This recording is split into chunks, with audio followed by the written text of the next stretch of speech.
Welcome to the Orange Hammer Podcast. My name is Corbett Storick. I've been a licensed general contractor for 8+ years, specializing in new construction, renovation, furniture building. I'm the son of an architect and an interior designer, and I've been surrounded in this industry since birth, watching all aspects from concept, design, build, punch list, and of course, all the problems that come up in between. In my time in Durham, North Carolina, I've noticed a significant gap in knowledge between homeowners who need work and the people who do the work. On this podcast, I hope to break down the process of homeownership from the perspective of both the homeowner and the contractor in an effort to help raise the knowledge of homeowners about their homes and the construction/renovation process. I hope you enjoy. If you're enjoying the Orange Hammer Podcast, or if you have a topic that you want covered, or have recently done a project, please contact the Orange Hammer Podcast. The Orange Hammer Podcast is on Instagram and Facebook. Please like and subscribe, share on whatever platform you're enjoying your podcast on. Also, check out our YouTube channel, The Orange Hammer. The Orange Hammer Podcast is proud to be brought to you by CRS Contracting LLC for all your construction and handyman needs, new buildings to renovations, furniture building, EV charger install, or even a TV mounted. You can call me, Corbett Storick. It'd be my pleasure to help you. You can find me on Instagram at CRS Contracting. WSDG, the Walter Storick Design Group, specialists in architectural and acoustical consulting. Check out WSDG.com. And Taylor Bragg, for all your artistic needs in all mediums. You can find her on Instagram at brag_about_art. That's brag, BRGG, with 2 G's. She's the fantastic artist behind the Orange Hammer logo, and she did my fantastic table painting of my podcasting table.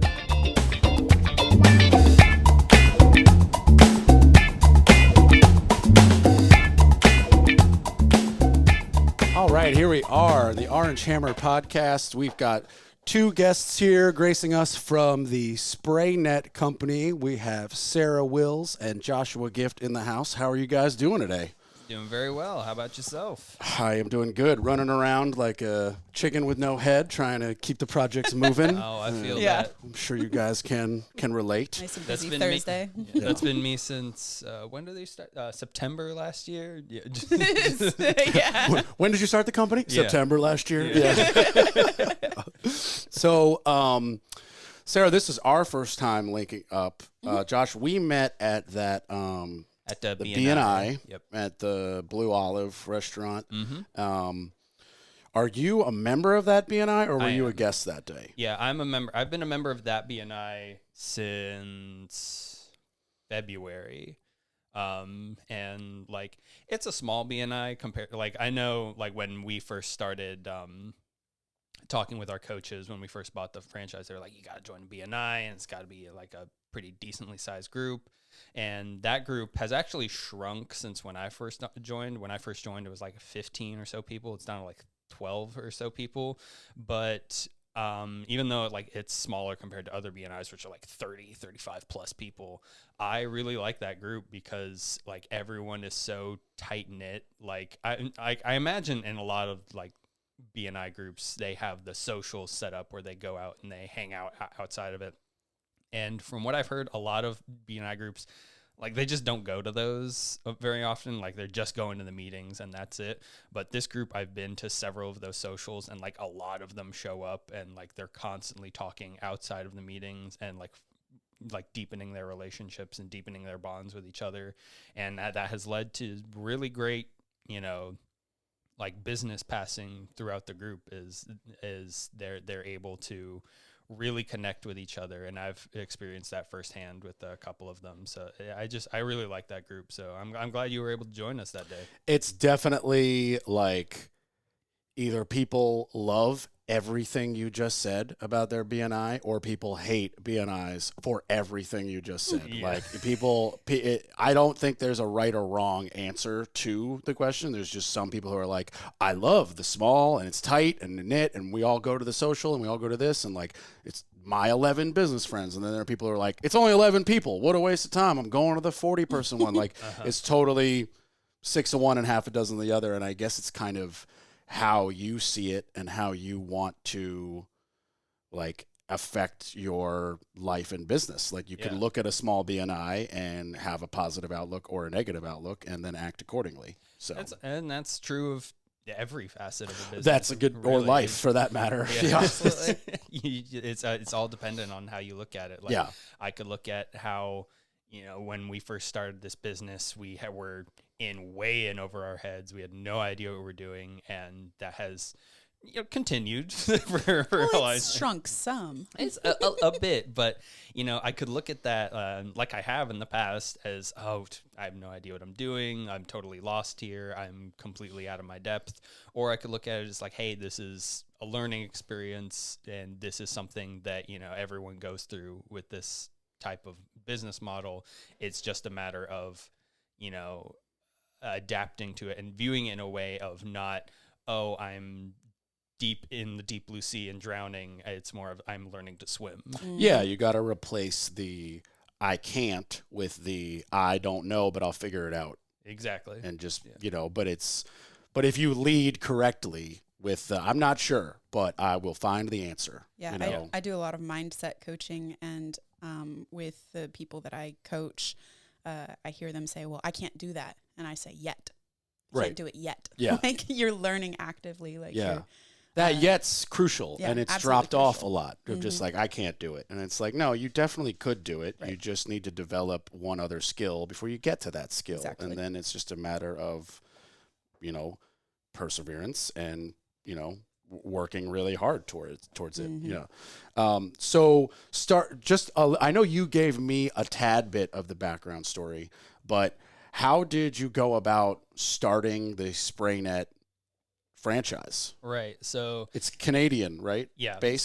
So I'll give you a little bit of history about SprayNet as a company, and then I'll give you the history of how my dad and I actually bought this franchise and started it down here. So SprayNet as a company started up in Canada. They started around 2012, I want to say, is when they started business up there. Exploded up in Canada. It's gotten to the point where SprayNet is basically a household name up in Canada. Like you go up there and ask for painting on your house or whatever, and people are going to say, oh yeah, SprayNet, they do it all the time, and they're great. And eventually, years down the road, around like 2018, 2019, it got to the point where they needed to expand, but they had expanded across Canada as much as they realistically could, so they then started going down into the United States. So like even that only happened, like I said, in like 2019 or 2018. So they talk about all the time about the U.S. veteran franchisees, the people who have been in it the longest. And from even 2019. they've been there for like 3 years. Right. It's all relative. Yeah, exactly. Yeah. Some of the Canadian guys have been doing it for 10 plus years. Yeah. I mean, even that is like, my painter's been painting longer than SprayNet's been in existence. Yeah. It's just a different, he goes to Sherwin-Williams. It's such a brand, exactly. It's such a brand new thing. And so that kind of leads me into when my dad and I bought the franchise. That started when I used to work for a mortgage company since like early 2021. I worked there like right out of college, basically. And then in mid 2022, as the mortgage industry started to go down a whole lot, me and like everyone that they had hired at that point in early 2021, like all of us all got laid off all at once. It's like a big downsizing of the company. Just because you were the last ones in. Pretty much, yeah, exactly. It was actually the second wave of layoffs that I got caught up in. They had one earlier in the year, and they were like, this is all we're doing. It's fine. We're just downsizing a little bit. Y'all are good. And then it happened again, like immediately afterwards. So that lies. Exactly. Right. So that led to my dad coming to me and saying, hey, I've been doing this other franchise for a little bit while with a close friend of his. He's like, I really enjoy it. I think it would be a great opportunity for you if we look into doing this. It would be something that you could really build up and really, make something truly, truly unique and successful.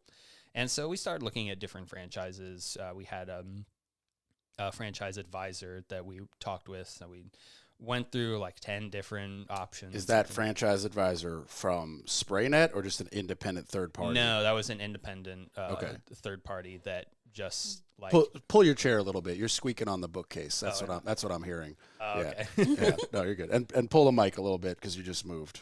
Pull it back towards you. There you go. Cool. There we go. Yeah, you're good.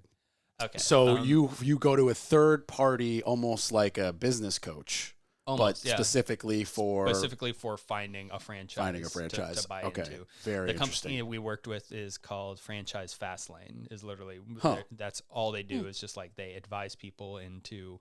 Here's what this franchise can offer. Here's what this one can offer. Yeah. Here's are the benefits of each one. So they must have some sort of insider connection to a laundry list of franchises beyond what we can just Google. They do, yeah. They have. It was interesting because we had this advisor that we were talking to with all of these different other franchises, and then when they introduced us to each franchise, they had like an agent of theirs who worked with that franchise specifically that they introduced us to, and then they introduced us to like an account manager. Exactly. Yeah. Yeah. So it was like 3 different levels of people we would talk to. We would talk to our franchise advisor who would introduce us to the franchise agent with the actual franchise itself, and then they would introduce us to the franchise owners.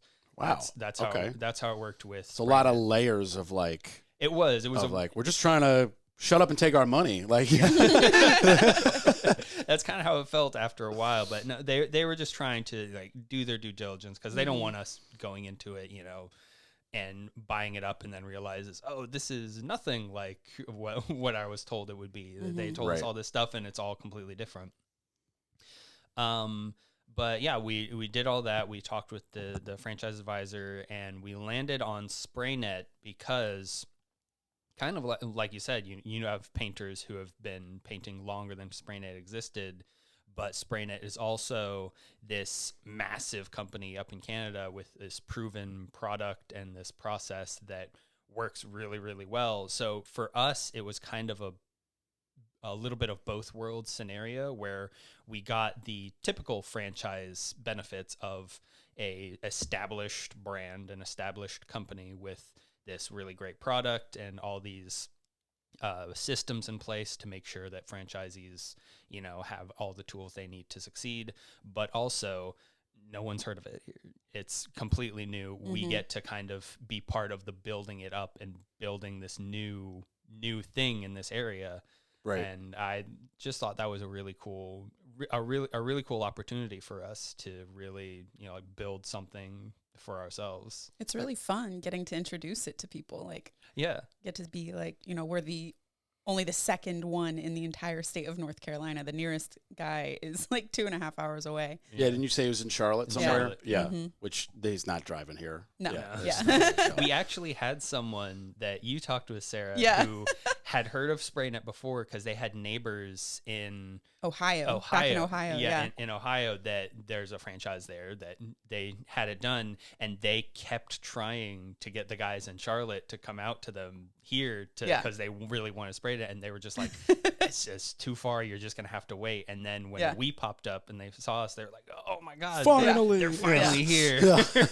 Oh yeah. Exactly. So where do you come in? Yeah, so I joined the company earlier this year to help with the sales side of things. Okay. So I have a background in sales. I'm a big extrovert. I love talking to people. I love meeting new people. And Josh is more of an introvert, so they were looking for somebody that preferred talking to people. She picks up the slack where I fail to accurately, what's the word? Close the deal. Yeah. where I fail to connect with people, she is very, very, very good at that. Gotcha. Whereas I'm more of like, I represent the company. I'll talk with other businesses and network with them. I'm better at that. But customers scare me. Right. I love client-facing stuff. So what's your background in sales before SprayNet? Yeah, so I worked in probably like 4 different sales positions before this. Telecom, I did for quite some time. We had like a 400-person call center, and I was in the top 5 So I just like talking to people. I like meeting new people. Did you go to school for that? No, Okay. no. I just like talking to people. I went to school for international studies and also for Spanish. So I'm bilingual, and I did a lot gonna of help work. here. Yeah, it has helped. Yeah. And then I did a lot of work with indigenous tribes down in Latin America. Okay. So it's not at all related to my degree work. Still some cool stuff to chat about. Yeah, absolutely. So the international studies, like, it's really easy for me to connect with people from all sorts of different backgrounds and cultures. I don't let on that I speak more Spanish than I do. Most of my subs are Hispanic, and when I catch them like saying some crap that they shouldn't say, I'll be like, "Yo, I know what that means, man. Like, don't call me that. I speak Spanish. I go to Mexico every year. I just didn't tell you that." I was a general manager at Chipotle and worked there for 10 years. And so I got to really hone and refine my Mexican like slang and everything too. So yeah, well, the Mexican slang is its own thing. It is. Yeah, it's completely different than, say, like the Spain slang. Spain like, Spanish, the Costa Rican Spanish, Puerto Rican Spanish, Cuban. Yeah. Miami has its own thing. Like, yeah. It is funny when like one of my subs and another one of my subs will meet for the first time on one of my jobs, and they'll say hello in English, and then they'll both look at each other and immediately start speaking Spanish like super fast. And I'm just like, well, it's too fast. I can't pick that up. Like, I was good when you were talking to your worker, but now it's like, nope, no. Keep up. No, I can't keep up. No, I don't practice it enough. But it definitely does. Like, it can come in real handy. You know, I watched. This was 10 years ago where, you know, I hired this. I didn't know what I was doing, you know, and I hired this dude who wasn't the roofer. He was just a GC, and he subbed it to a roofer. Yeah. And the roofers, they didn't speak any English. Mm. Yeah. And I mean, like, zero. Yeah. And these two like redneck dudes are screaming at them, and they have no idea what they're saying. And I'm witnessing this, and they're trying to get them to cut this piece of plywood in half. Because half of it's attached and we're demoing, but half of it's fine and the other half is rotten. And I'm just seeing this, and I'm like, this won't be flawless, but I can at least yell medio. Yeah. Like, Corta medio. That's exactly what I did. And the guy just went, okay, and did it. And I was like, I was like, you're the GC in North Carolina with an all Hispanic roofing crew, and you don't know enough Spanish? And Corta el medio. He literally said, they moved here, they can speak American. And I was like, gosh. and that's the last time we hire you. Right. And that was the last time I hired him. So that was his crew that he worked with? Yeah. And he didn't speak any Spanish? Yes. How long had he been working with them? Don't know.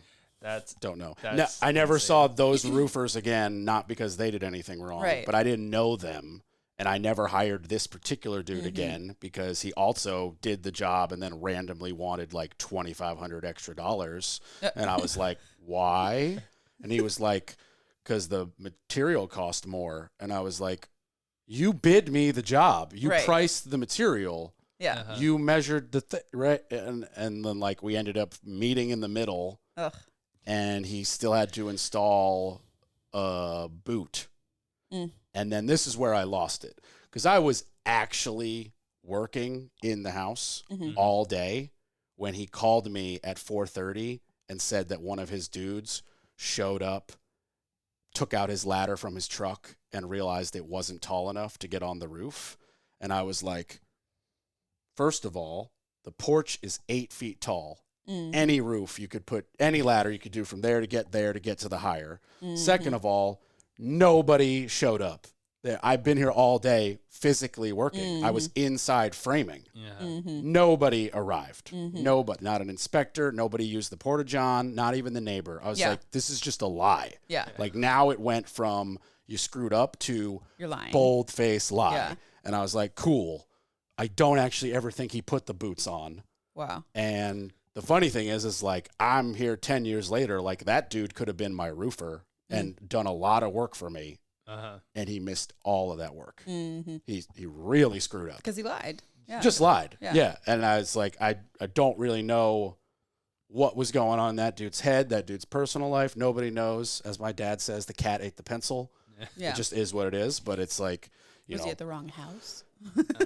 I think he just like Lied. was his way of saying like sorry, but we'll get to it, to just like Yeah. keep pushing and pushing and or whatever. Uh-huh. And it was, for all I know, he was the guy, and like he was sick that day, or for all I know, he was a drunk. Like I just don't know. Yeah.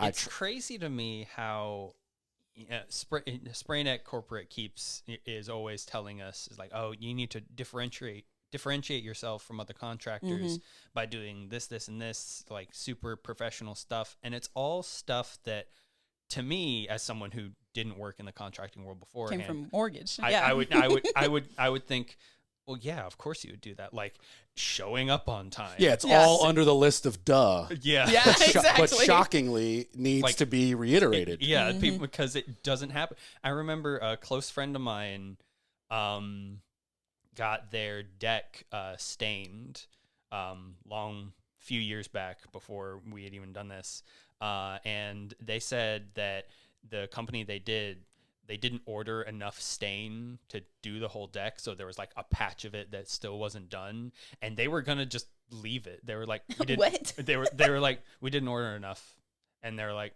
Just so period. yeah. So they were like, so you're gonna order more and finish it, and they were like, well, that's gonna cost more, and they're Oh my like, gosh. you didn't order enough for this. You need to order more and finish it. And they like had to fight them about it. Oh my gosh. And to me, that's just like, okay, you didn't order enough to finish the job.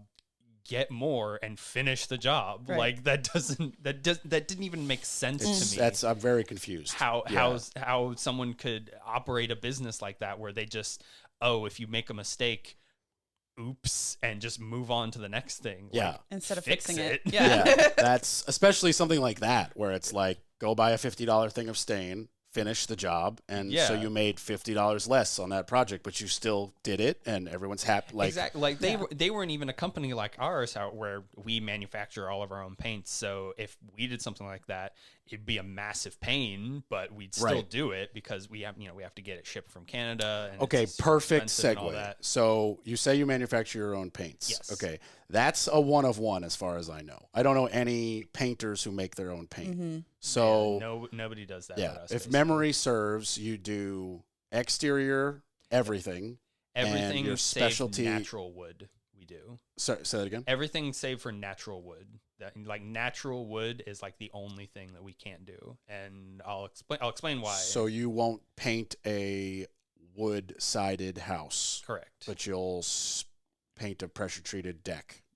No, actually. Oh, okay, so you even that, like, so like just we no do we do all sorts of siding. We do engineered wood. We do hardy plank, aluminum, vinyl. That's something that not a lot of other companies do. We do vinyl. We do stucco. We do brick. We have a brick stain that we do, and we also do the kitchen cabinets. And the reason we don't do wood, I'll clarify a little bit. We can, but we avoid it because the reason is we have a 15-year warranty on all of our work. Everything that we do comes with a 15-year no-peel warranty. The reason we can't do wood is because wood on exteriors has so many factors, so many things that affect it more than other types of siding. Like, it can get completely ruined by weather in a way that other siding types aren't susceptible to. Like, have you thought about just adjusting your wood siding warranty? well, that's the thing is we have to adjust it for wood. Yeah. Because, if you've ever seen wood painted, it comes flaking off within a few years, and most of the time we can't guarantee it for 15 years because The wood itself won't be the same. in the 15 wood years. the wood Yeah. itself won't last that long, at least not in the same shape. Not at a that it factory is. finish. Yeah. Yeah. And that's what we like to guarantee is a factory finish for 15 years. And the 15-year warranty, that's just the warranty. When we put something on, if it lasts a year and doesn't do anything, it'll last forever. That's the quality of our coatings. We can't guarantee that with wood because of all of those different factors. So we just have to say, hey, we can do this, but we can't guarantee it for the 15 years. Then that's just kind of how it is with wood. Gotcha. And so you said SprayNet is 10 years old? Roughly 10 years old. Okay. I forget the exact year that they started, but I know it was around like Okay. 2012. So my question because I'm this guy, is you don't know your shit's going to last 15 years. Your company's 10 years old. How could you possibly tell me that this is torture tested? That's exactly what I asked when I first started. And because like Sherwin-Williams is 100 years old. Yeah. We know that that lasts. Yeah. Like it's literally been around long enough. And it's like, it's the same question, you know, even though I bought the Tesla, because you mentioned it, you know, Tesla's not old. Yeah. And they say they'll last 1 million miles on their battery, but prove it. Like you're show me a 30-year-old Tesla with 1 million miles on it. Physically, we can't do that till 15 years from now. Yeah. Whereas like, I don't know, Ford or whatever literally has a track record and could pull up, probably has an F-150 somewhere that's like, here's 400,000 miles and all we did was replace a transmission or whatever the hell the example might be. But like you couldn't even make up the data. Yeah. Yeah. So how do you answer that? Exactly. And that's where it comes down to the chemistry level, which goes way over my head. But like they've manufactured it in a way, they know the chemical process, they know what goes into it. And like they've pressure treated, they've put it through the ringer to show that even under extreme circumstances, it won't wear out.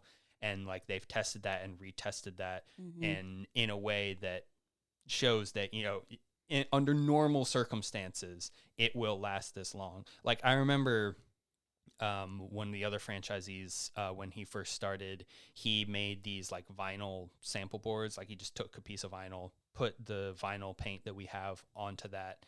And then as he was working on it outside and it was a really windy day and the wind took the vinyl piece that he had just painted, like it was fresh paint basically that like it just dried, took it down the street, scraped it across the asphalt and like down the street, and he went and picked it up and it was clean, not a single scratch on that piece of vinyl that he had painted. Like it was completely like it looked brand new. Yeah. And so that was the point where he was like, okay, this is a real deal. And I've done with our kitchen cabinet paint, which is also its own thing that has additives to it to make it scratch resistant, stain resistant, all that stuff that you want in the kitchen. Yeah.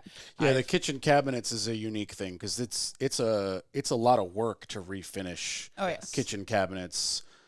Most people don't realize that it's really like days of prep. It's a lot of sanding, and especially if you're changing the hardware, like puttying the holes and all that stuff, and it's like 2 coats of paint and then a clear coat and like all this stuff, and not a lot of painters even want to do it, right? Because they will just be like, honestly, it's almost the same amount of money and work to just buy new cabinets. It can be close. It could be before. Yeah, but before you guys decided to do this. Yeah. And so you mentioned you do something also I find unique, that you don't take it. You bring a mobile setup to their garage or a booth. We set up in the garage or somewhere indoors. We like to, if possible, set it up indoors where it's climate controlled a little bit more. But usually most customers prefer us to be in the garage because that's the place that they can easily, just move their car out and boom, we have the space there. Yeah. It's easier for them. So that's usually what we do. I wanted to just take a short step back with the question that you were asking about the 15 years. And I know you mentioned like the chemistry. Oh yeah. You got to sell customers. What do you say? Yeah. So, I mean, we have a team of chemists, like actual like goggles and white lab coat chemists, and an R&D department. And so they have like really scientifically put everything through the ringer. And I think it's worth mentioning as well that each substrate that we paint has its own unique coating for that substrate. So we have a cross-linking acrylic polymer that we use for the interior kitchen cabinets or bathroom cabinets, whatever cabinets you want to do, as well as for like the hardy plank and engineered woods. And then we have a separate Liquirap for stucco, which is a different kind of coating. And that actually has the ability to even seal fine lines and cracks and actually protect the underlying substrate.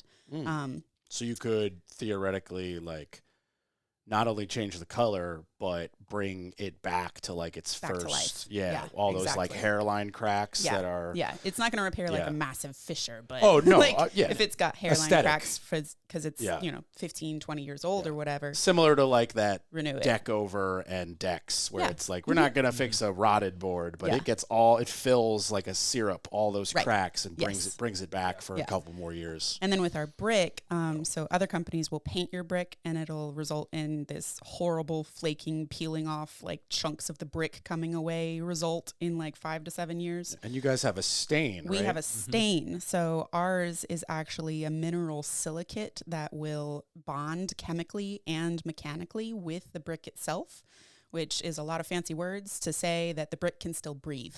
So you won't have that flaking off or the peeling because the brick is still able to function the way it's supposed to. And that's something that you see with all of our coatings is it's allowing the underlying substrate to breathe if it needs to. And it's also keeping anything harmful from coming in. So like instead of cross-linking acrylic polymer, I like thinking about it like a Viking shield wall, right? Like it lets the bad stuff out and it keeps the good stuff in. Right. Yeah. That's a good analogy. So primarily, are you guys getting a call to repaint, or are you getting a call like, hey, I'm in the middle of putting the first siding on my new construction home. Can you guys prime it and paint it all the way to the end? Like, or is it more like, our house sucks, it's 40 years old paint, we want to renew it? So we can do either one. The calls that we normally get are the people who are like, hey, my house has been puke green for 10 years and I can't stand it anymore. Please help. Right. Okay. And that's the thing that also, goes into it is normally it's people who have their house has been this color for as long as they've known it and they just want to change it. If it has been repainted, that's where it gets into another case of it's difficult for us because we like to guarantee that 15-year warranty. That's one of the things that differentiates us. But when you have some siding that's been painted before and that paint is peeling off, if we're just painting over old paint, that paint is going to keep peeling. It's going to peel ours off with it. You don't scrape it before you... We do, but Okay. but it's just a matter of, making sure that it's off enough that we can do it. And a lot of the times it'll come off partially, but it becomes difficult to guarantee that even if we do that much. So So what's the ideal job? If you could have 40 of the same job and it's your perfect job, would it be ideal job is new houses? Yeah, new houses. Our brick stain is one of my favorite products because It's gorgeous. It's amazing. We've done several brick jobs at this point that all come out beautifully. I love how we're doing one right now. I just left the guys to do one right now. We have another one that I'm talking with a guy who owns a shopping center, this massive like strip mall place that they were initially gonna paint the brick on, but then they saw us and heard about what our stain does, and so I talked with them and they're like, oh, okay, that's a lot better, because they had painted like one side before, or I think they said the previous owners did. Oh, okay. And it was doing what painted brick does. It had these massive strips of paint just peeling right off. You can see right there. I've never personally been like, that's my brick, let's paint it.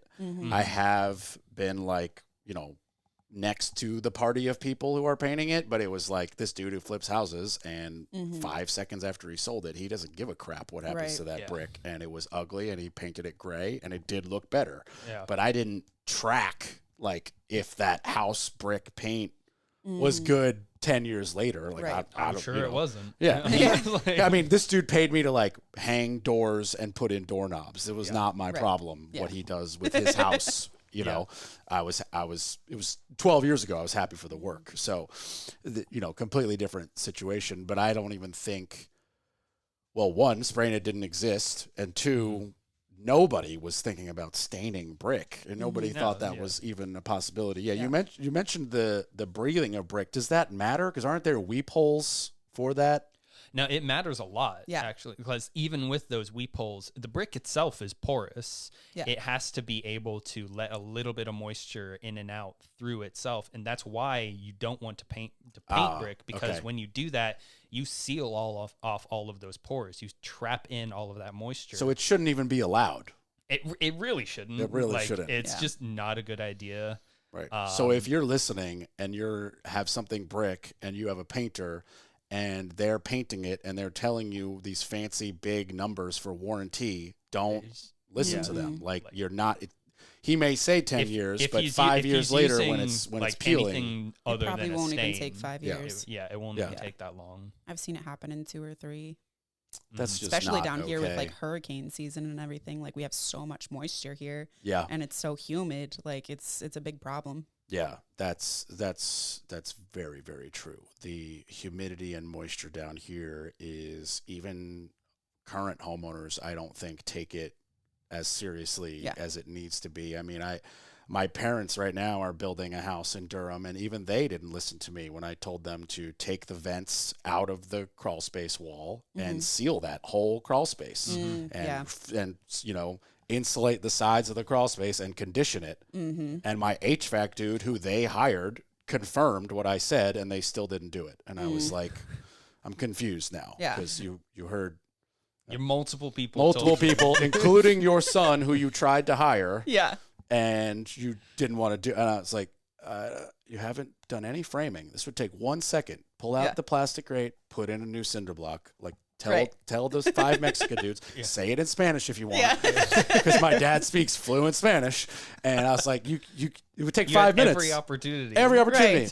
Didn't do it. And I'm very confused. And they will be dead before there's a problem, but still, but there's gonna be a problem. The next people who own it are gonna have that problem. It'll be me, so it'll be my problem. My brother and I will have to figure out what to do with it. But I fully expect the code to change. Yeah. In coming years, I fully expect vented crawl spaces to simply not be allowed.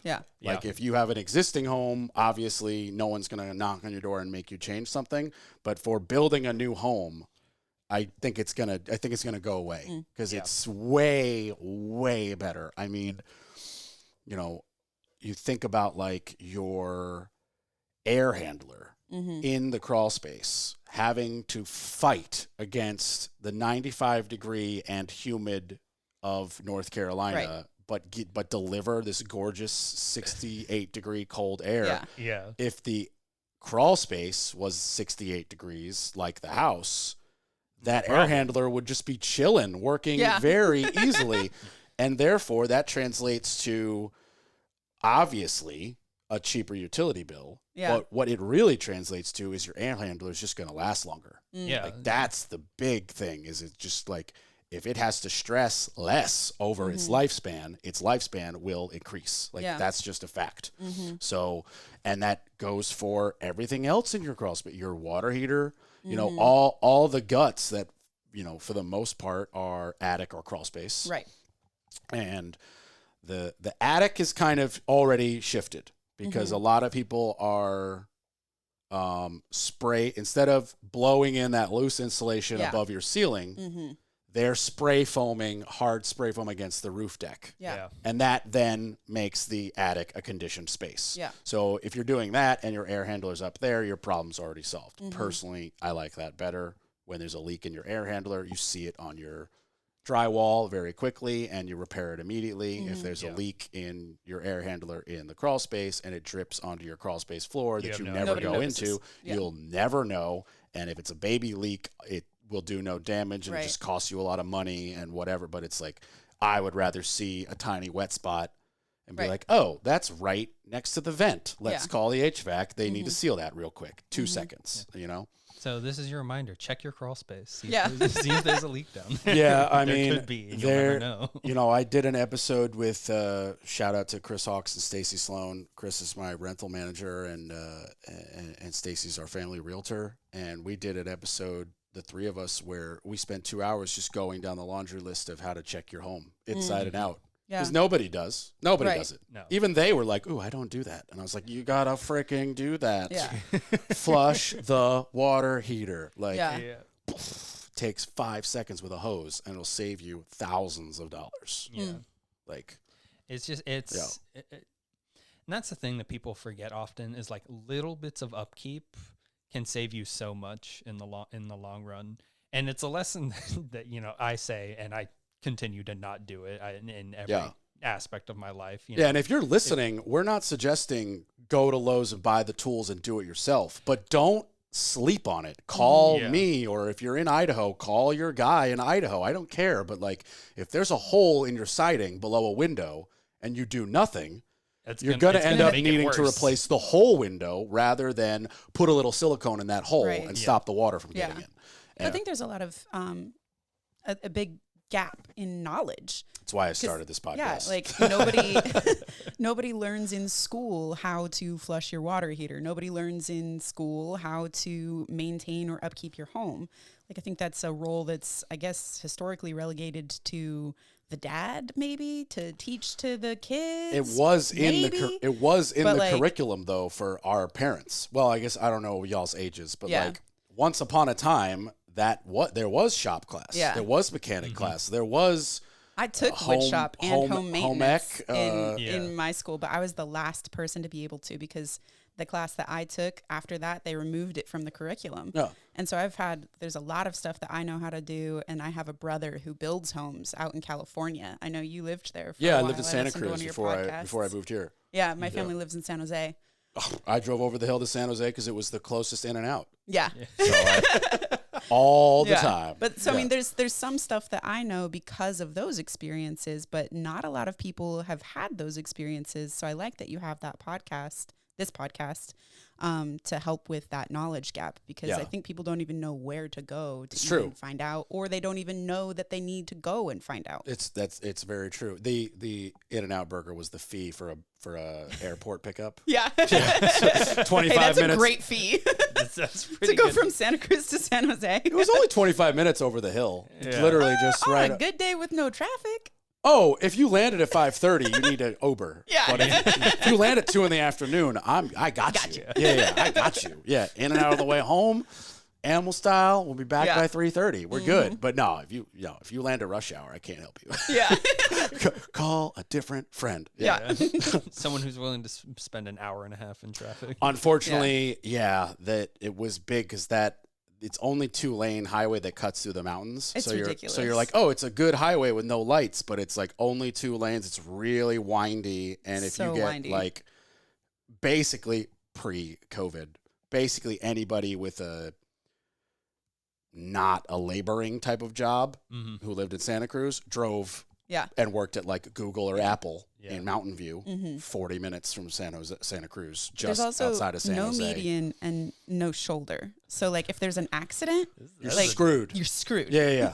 And I've been there. I've been there. I have too. Yeah, that is. It's like, why isn't it moving for hours at a time? And they're like, there's it the nowhere to one? go. Yeah. It's the one. The one. Or it's the 13. Well, I can't remember the highway name. No, I don't think it's the one because the one's on the coast, right? Maybe. I think so. You lived there, so I'm going to go with your. I don't live there. Yeah. I visit my family. Oh, you visit there. Sorry. Yeah. Oh, yeah. Brother's a builder in California. Yeah, exactly. Yeah, I tried to be a builder in California, and as I was working for this dude under the table for a year. Wow. I was like, so that counts towards my 4 years. He was like, no, you're not. You're not really working for me. Yeah. It's like you need to be like employed by a GC, like on paper. And I was like, I'm moving. Yeah. I was like, so you're telling me on paper I wasted a year. I'm getting out of here. Yeah. My brother's actually working on his license to be a GC, and he's getting ready to open his own house building company. I hope he kills it out there. I hope so too. Yeah. He's been in the like framing, and he did custom staircases, and he has. That's what I ended up doing. Yeah. I worked for basically a GC out there. Well, I worked for 2 GCs. I worked for one GC who was like, this is what he did for a living all day. And he was really good. Don't get me wrong. But it was under the table. And then I worked for another GC, and he was like, everything we do is under the table. I'm retired. I was like, Oh I my was like, gosh. You're retired, but you're still working. yeah, he was like, I'm retired, but if he was 68, 69, he Yeah. would run circles around us. Yeah. And I swear that dude could drive a nail quicker than I could use a nail gun. Wow. Like, he was just that good. Mm. And he was like, he just worked exclusively. The Craigslist has changed, but he just worked exclusively on free Craigslist postings. He would post, I build decks, then a different post, I build stairs, then a different post, we do fencing. And I swear we were swamped. We would show up, we'd dig fence posts day 1, we'd build the whole fence day 2, day 3, we were on another job. Wow. Wow. We didn't work Fridays, and I made probably at the time somewhere in the $600 to $800 a week cash. Wow. Like Thursday after work, Wow. he'd hand me some hundreds, and I'd be like, "I worked this many hours." He's like, "Yeah, that's what I got." Yeah, whatever. Here's some hundreds. Yeah, but Bye. I mean, put it in perspective. Also, 23, 1 year out of college, Right. this was gold. Oh, You yeah. know, I was like, yes, Right. like, let's Absolutely, go. yeah. Yeah. Slowly, I got a truck and a rack and more tools and Yeah. blah. And I'm learning from this dude. I was sponging as much as I could from him. Yeah, and then I, did a couple of things on my own, and then a girlfriend that didn't work out brought me here, but that's 11 years ago. Yeah. But But yeah, now you're here and you love it. It's great. as far as North Carolina goes, like, I could not really imagine living anywhere else. The weather is not ideal for me personally. I like it a less humid, a little less hot, but I truly do believe that A little when more you Santa Cruz. 74 and sunny year round. I remember Right. doing exterior siding like Christmas week in Yeah. shorts. Yeah. And like by 11 taking off the long sleeve shirt, being Right. like, now it's a regular day. Yeah. Yeah. But I do think that when you run the median of, I guess, the top things that would matter on where you want to live is like amenities, weather, produce. I guess that kind of fits into amenities. Obviously, California is winning in the Right. produce department. But then cost of living, Yeah. and then A fraction of Santa Cruz. also like location to, I guess this kind of still fits under amenities, but like location to big things like sports teams and airports. I think you can't really beat the triangle. Yeah. How Like could everything is, if not here, it's within like 30 minutes. yeah. I was gonna say 20, so 30. Yeah. Yeah, Yeah. but I mean it's like And then, like, as far as I moved here from Ohio 3 years ago. And so for me, a big thing too was like access to adventure. Right. So I was like, the fact that I can be in the mountains today if I Right. want to be, and I can be at the beach today if I want to be, like in my own car, yeah. is a huge plus. Yeah. And I then know but you also mentioned that like you do scuba diving. Oh, Have you yeah, gotten to yeah. dive at all on the coast here? yes, I've been to the 352. I've been Okay. to there's a famous German U-boat that Wow. I think it's the U-352 Yeah. or whatever. But yeah, that's there's a video somewhere on Facebook of Learning like to scuba dive is on my bucket list. So when I heard that on your podcast, I was like, Well, I know the person to put you in touch with when Okay. you want to get certified. Yeah. Because my friend Amy just started her own shop with her husband. Yeah. And she's a licensed instructor. okay. So she can literally, for a very reasonable, appropriate fee, Yeah. rent you some gear, give you the book, train you up. When Yeah. you get the very first level called open water, Mm-hmm. it is for eternity. There's no like Okay. continuing ed. You don't have to like Yeah. retake it. You are a certified diver for eternity. Very cool. Yeah. And the reason why there's no continuing ed is because all people dive at their own risk. Yeah. Like when you go to a dive shop, even if you're following a leader and blah, blah, blah, blah, blah, you're still signing away your life Right. day one. Like Mhm. I am healthy and I take responsibility for my shit. I'm Mhm. licensed. Here's my PADI card. Like Mhm. it's on you. Yeah. Yeah. The guide is really like, hey, turtle. Hey, octopus. Yeah. Hey, grouper. Not hey. like, are you still alive? Are you, No. you Like- still- Very much. They'll run over with the octopus if you run out of air, but it's on you to be like, oh, I'm at 800. We should think about going up. Yeah. Yeah. 800 psi. In case Y'all are braver than me. I couldn't do scuba. The moment I heard in scuba diving, I was like, oh, if you go up too fast, you just die. I was like, that's a Well, little. that's only if you go really deep. Yeah. yeah, Well, but still, like, okay.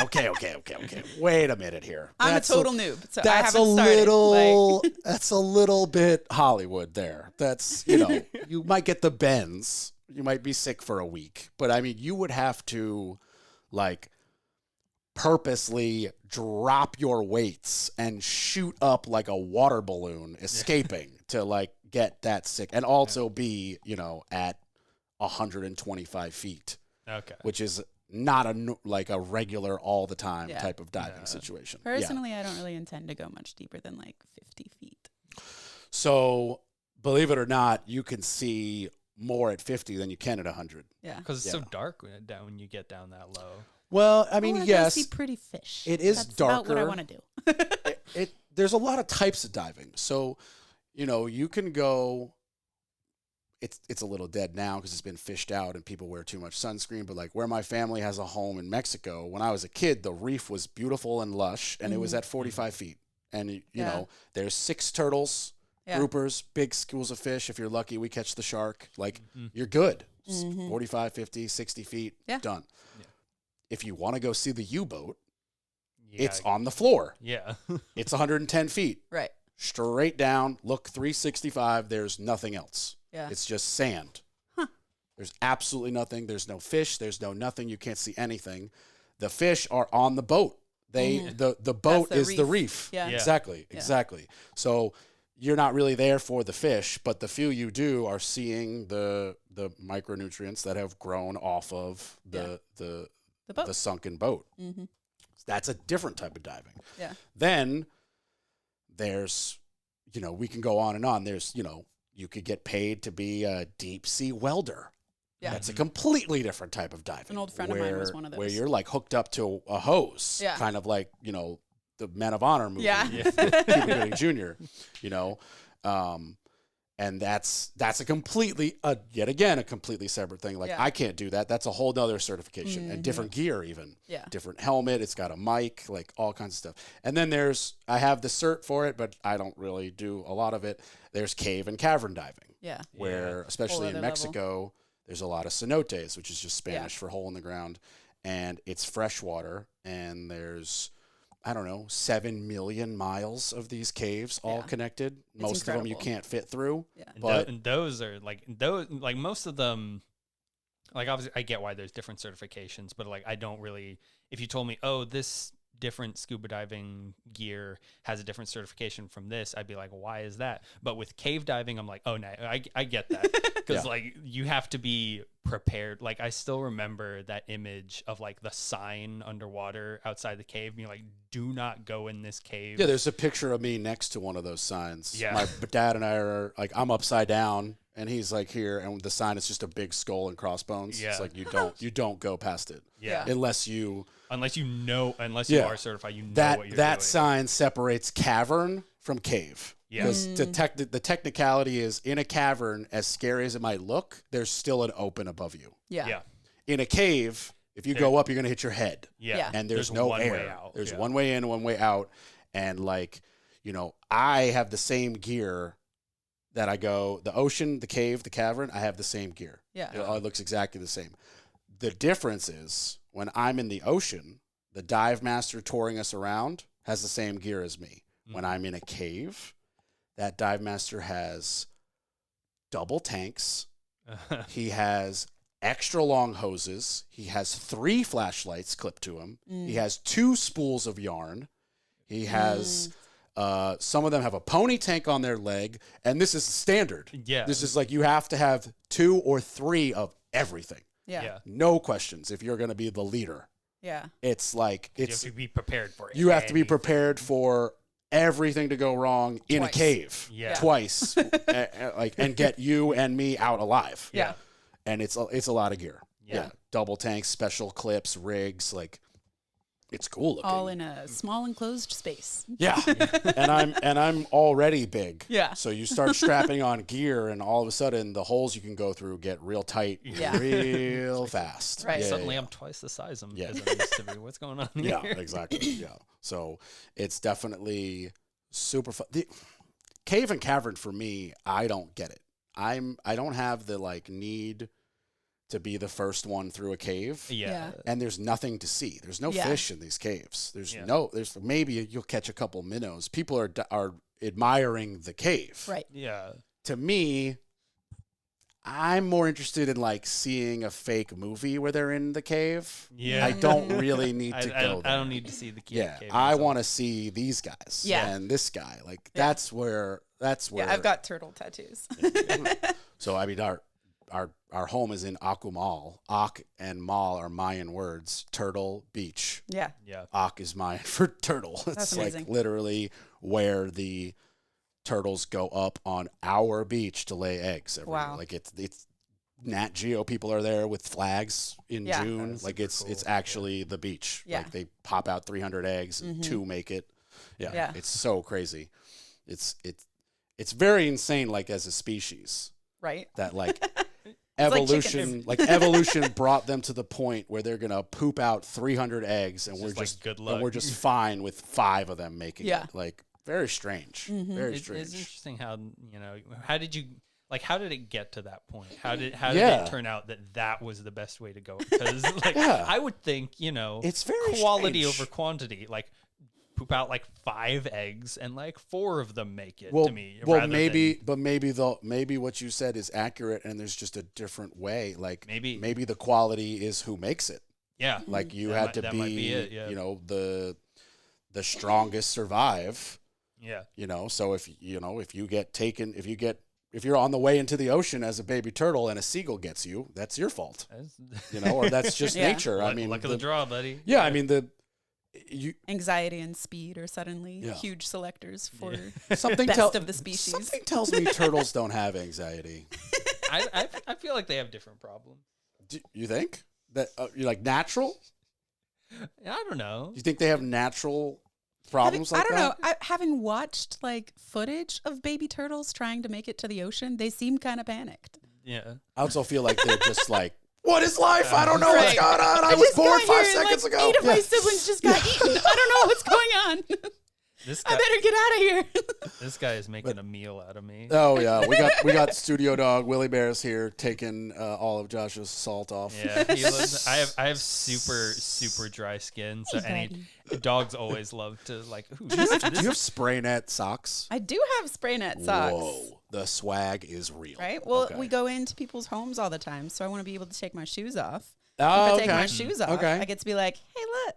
I have super well put together. I have foot problems, so I have those little like blue yeah. thingies because I'm like, if you're one of those no shoe houses people, I Yeah. need these because I have foot problems. You It's- don't want to it's see interesting me 'cause, wobbling like- around. Yeah. I do a lot of martial arts. That's Okay. my scuba diving for Okay. you, right? Very cool. So I What's do your Brazilian practice? jiu-jitsu, and I am rarely wearing shoes. Like I work from home if I'm not in a consultation, and then I spend like from 5 to 10 every evening, like teaching kids class and training. So you walk on gravel, you got calluses. Yeah. You're good. Yeah. Okay. I'm the So I opposite. always feel like I don't know, like out of place or silly or whatever, like with my spray net socks, because I'm like, We are I'm a the normal opposite. person Yeah. that wears You- socks you and I, shoes. we got Like, tender, delicate feet that can.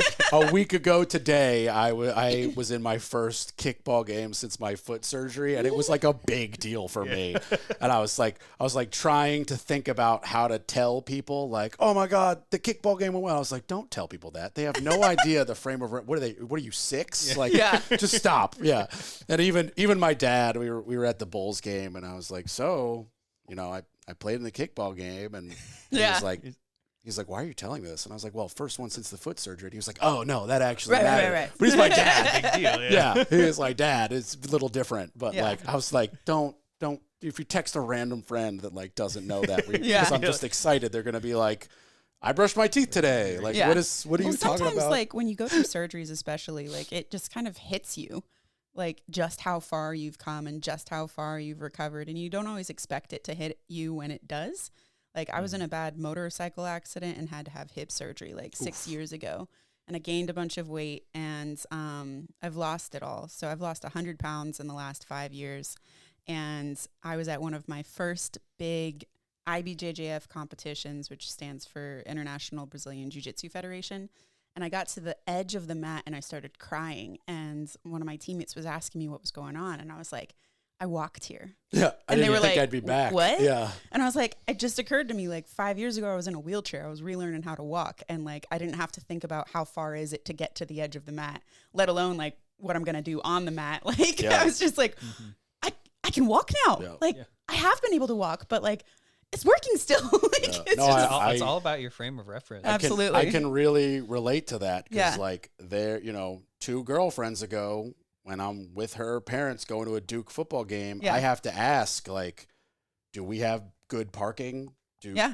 How far is the lot? Yeah. Like, I have to pay attention to that. yeah. And now, like, my current girlfriend, hey Jen, we spent a wonderful overnight in New York City. We Yeah. walked 24 miles in 2 Wow. days. I had my Yeah. little walking stick, but Yeah. I was like, I couldn't have done this. No way. Yeah. Like, there's no way. I would have made it a mile the first day, and Yeah. then we would have spent $200 on Ubers, Mm-hmm. and then I would have probably not walked the second day. Right. Like, that's just how it was. Yeah. And like, even she was just like, I knew you before the surgery. This is night and day. This is Yeah. incredible. And it just, So was that from an injury? Or no, unfortunately, it's just genetics. Yeah. Yeah. My grandmother, I don't know about before her, but my grandmother walked funny since I was born. Mm-hmm. Always with a cane, then a walker, then a wheelchair as she got very, very old. Mm-hmm. And we started to notice my mom moving strange, I would say when I was maybe like 10, I started to really notice like she would just slip in the winter more than most. Like, Yeah. granted, Yeah. upstate New York, we got real winter, we got Yeah. real ice. Yeah. it's ice But- all over the place. But mom, dad, brother, and I, all 3 of us are fine. She's falling a lot. Yeah. And she's not just a girl that falls a lot. Like, there Yeah. was something going on. And I don't remember when she actually got like something tested, but I started seeing something going on, and then a foot doctor and whatever, and they were like, "Oh, grandma, and you, like, okay, what's up?" And I Yeah. have, Family thing. and I have, it's like a weird French pronunciation. It's like it's CMT, which is like Charcot Marie tooth, but you say Charcot and Marie with a weird way. I think it's like Charcot Marie tooth or something like that. If any of the Canadian French Canadian franchises are listening, feel free to Please correct Corbett. us. Yes, call me directly my and Duolingo yell at me in French French. only takes me so Yeah. far. Yeah. And it's probably not French. I'm probably just screwing it up. Yeah, but yeah. So it's unfortunately it's a nerve-ending disease with no cure or remedy at all. A lot of research, especially at Duke, but that just means somebody's spending somebody's money, and I'm not fixed. Yeah. And so the long and short of it is I actually had a surgery when I was 16 and had these like huge pins sticking out of my toes and shit. And then I slipped in the shower and fell on them. Oh, And so there is no way to know if the surgery was wrong. I fucked it up in the shower. Yeah. When he pulled them out, they were bent instead of straight. Oof. So Yeah. that could have messed something up. There's no way to know. Yeah. So it basically didn't get fixed. And, at 17, even when it's not fixed, you can kind of bounce back. All through college, I would get this like area on the ball of my foot kind of like carved away because it was all like dead skin, but it would hurt to step on. yeah. So every like couple of months, this foot doctor would like carve some out and carve a hole in my insole. So I'm like not stepping on it, but it was very much the Band-Aid to a dam. Yeah. And then this past November, I finally had the surgery. I went to Duke, and this guy wanted to do. He was like, "We're gonna do X, Y, and Z," and I was like, "I don't speak this language, but Right. I don't know what that is, And- but you're a doctor. yeah." I should trust and you. he was, and I was like, "Will it work?" He was like, "Yeah, it'll work, and you'll be good. You'll be walking in like 8 weeks." Okay. Then my insurance switches me over, and I have to go to UNC now. Mm. And I go to see a UNC foot doctor, and I'm like, yeah, this, the CMT foot doctor specialist at Duke is going to do X, Y, and Z. And he's like, what? Who'd you go see? And I'm like, look at my chart. I don't remember. And he looks up, and he's like, so I don't know who told you he's a specialist. He's just a foot person. And I was like, that's disappointing. Okay. And then he's like reading the notes, and he's like, that's like 5 surgeries in one. He's like, that's a year recovery. Oh, wow.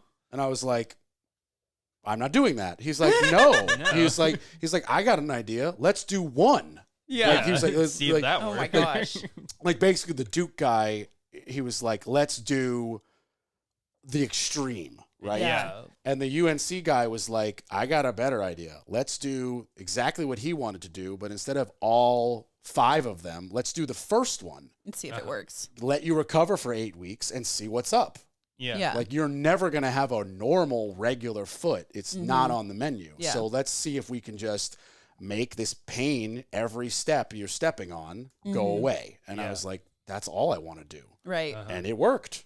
Barefoot great. still terrible, but like, I just was in pain every step and just didn't tell people. Yeah. Yeah. Or people knew, but I wouldn't show it. Like, I wouldn't walk and be like, Right. I would just internalize this, like, man, this fucking Just- hurts a lot Right. today. And Constantly like, in pain. It sucks when you're dealing with chronic pain because like it's exhausting to have to explain yourself to every Yeah. single person who's like, oh, is that hurting you? And you're Yeah. like, oh, now I have to spend 10 minutes telling you why it hurts every Like, time I take a step. I'm in Yeah. incredible pain all the time. Right. You I'd rather also- just not Whatever. tell you about it Yeah. and deal with it myself. you also, at least I didn't realize, I was an asshole. Mm. Like, Yeah. I was just simply Corbett Storik's optimal version minus 10%. Yeah. Every day, all days. Mhm. Yeah. Just because You're already that dealing was with taking something. that out of me. Yeah. Maybe it was 20%, whatever, but you get the point. Yeah. And like, I'm not going to throw up my hands and say all of my bad behavior was because my foot hurt, Yeah. but it's a legitimate factor. Well, I mean, like, pain puts you in a bad mood.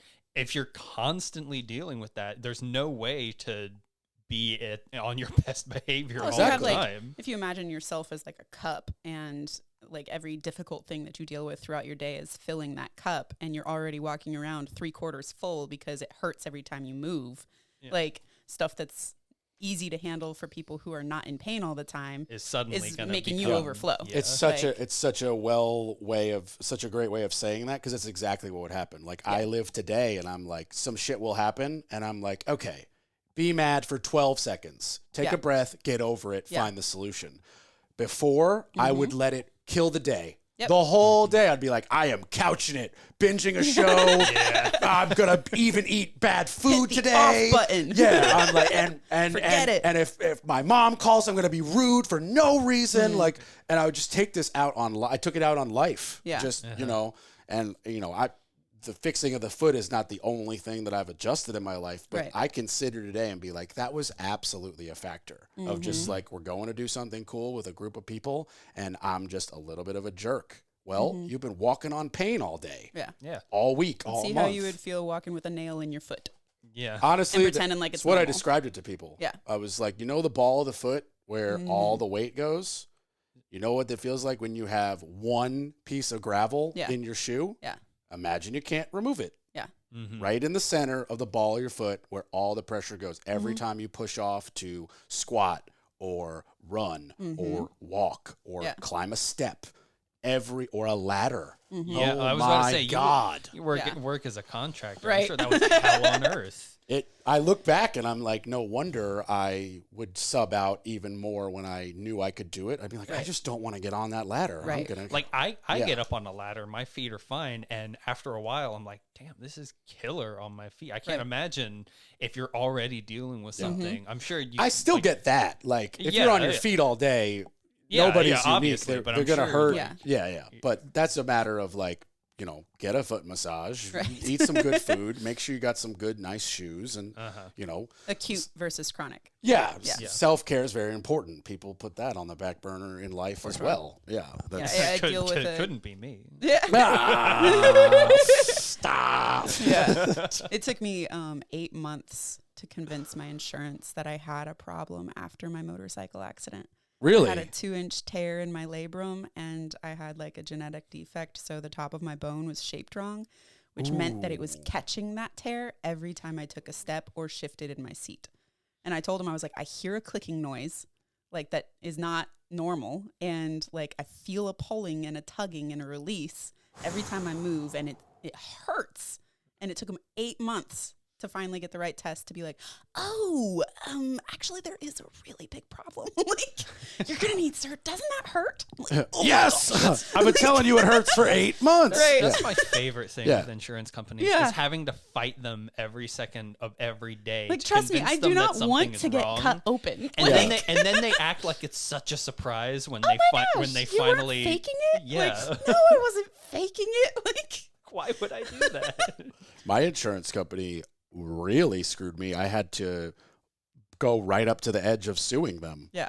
Really? Yeah, for the surgery. Yeah. Jeez. Yeah, because I I go and I have, all the pre-op appointments Yeah. and everything, and they check your insurance, and it's good, right?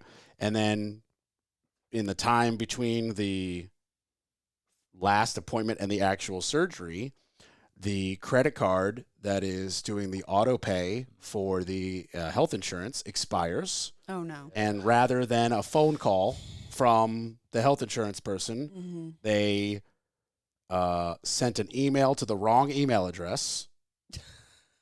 Did it again the second month, like, hey, you're now 2 months behind, and then just canceled it. Just canceled my insurance. It's like completely Off. wow. Which I find out later, and I'll continue the story. I find out later is illegal. Yeah. Right.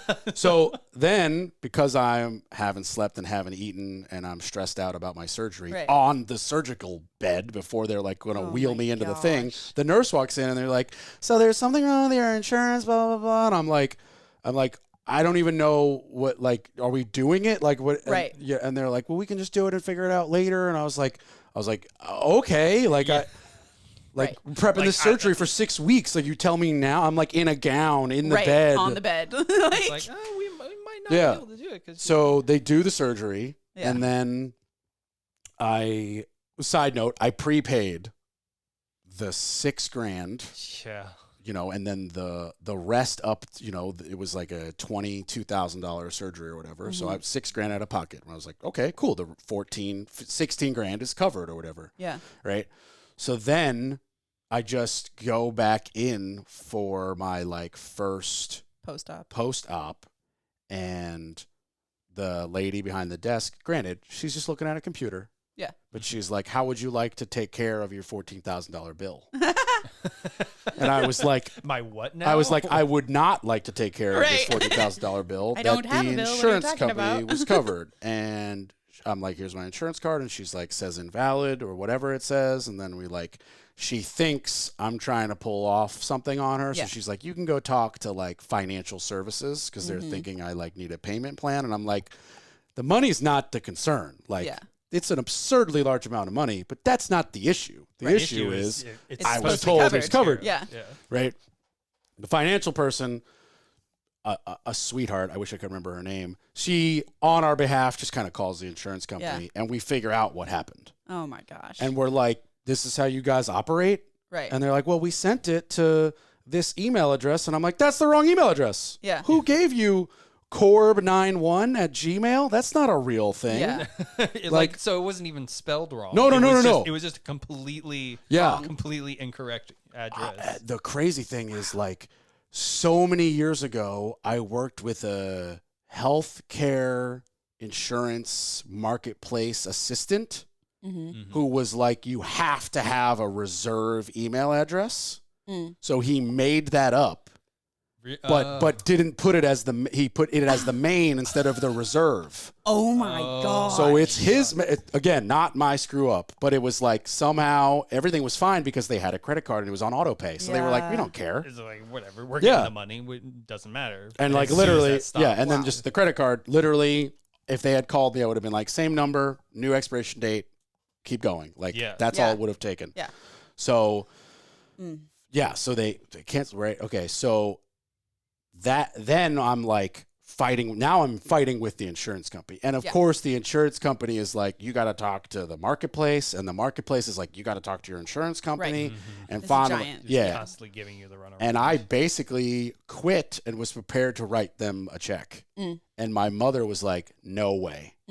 Yeah. Fight this. Absurd. There's no way that you should have to pay that. Yeah. And I don't remember exactly who I called, but I got to somebody who was like, you can call this number to get an appeal packet. And then I did the appeal packet and I got, everybody was a jerk Right. all the way until I figured out the appeal packet, sent it in, and then the person who was going to decide called me. And this woman was like, okay, let's start from the beginning. Yeah. And I swear to God, I told her.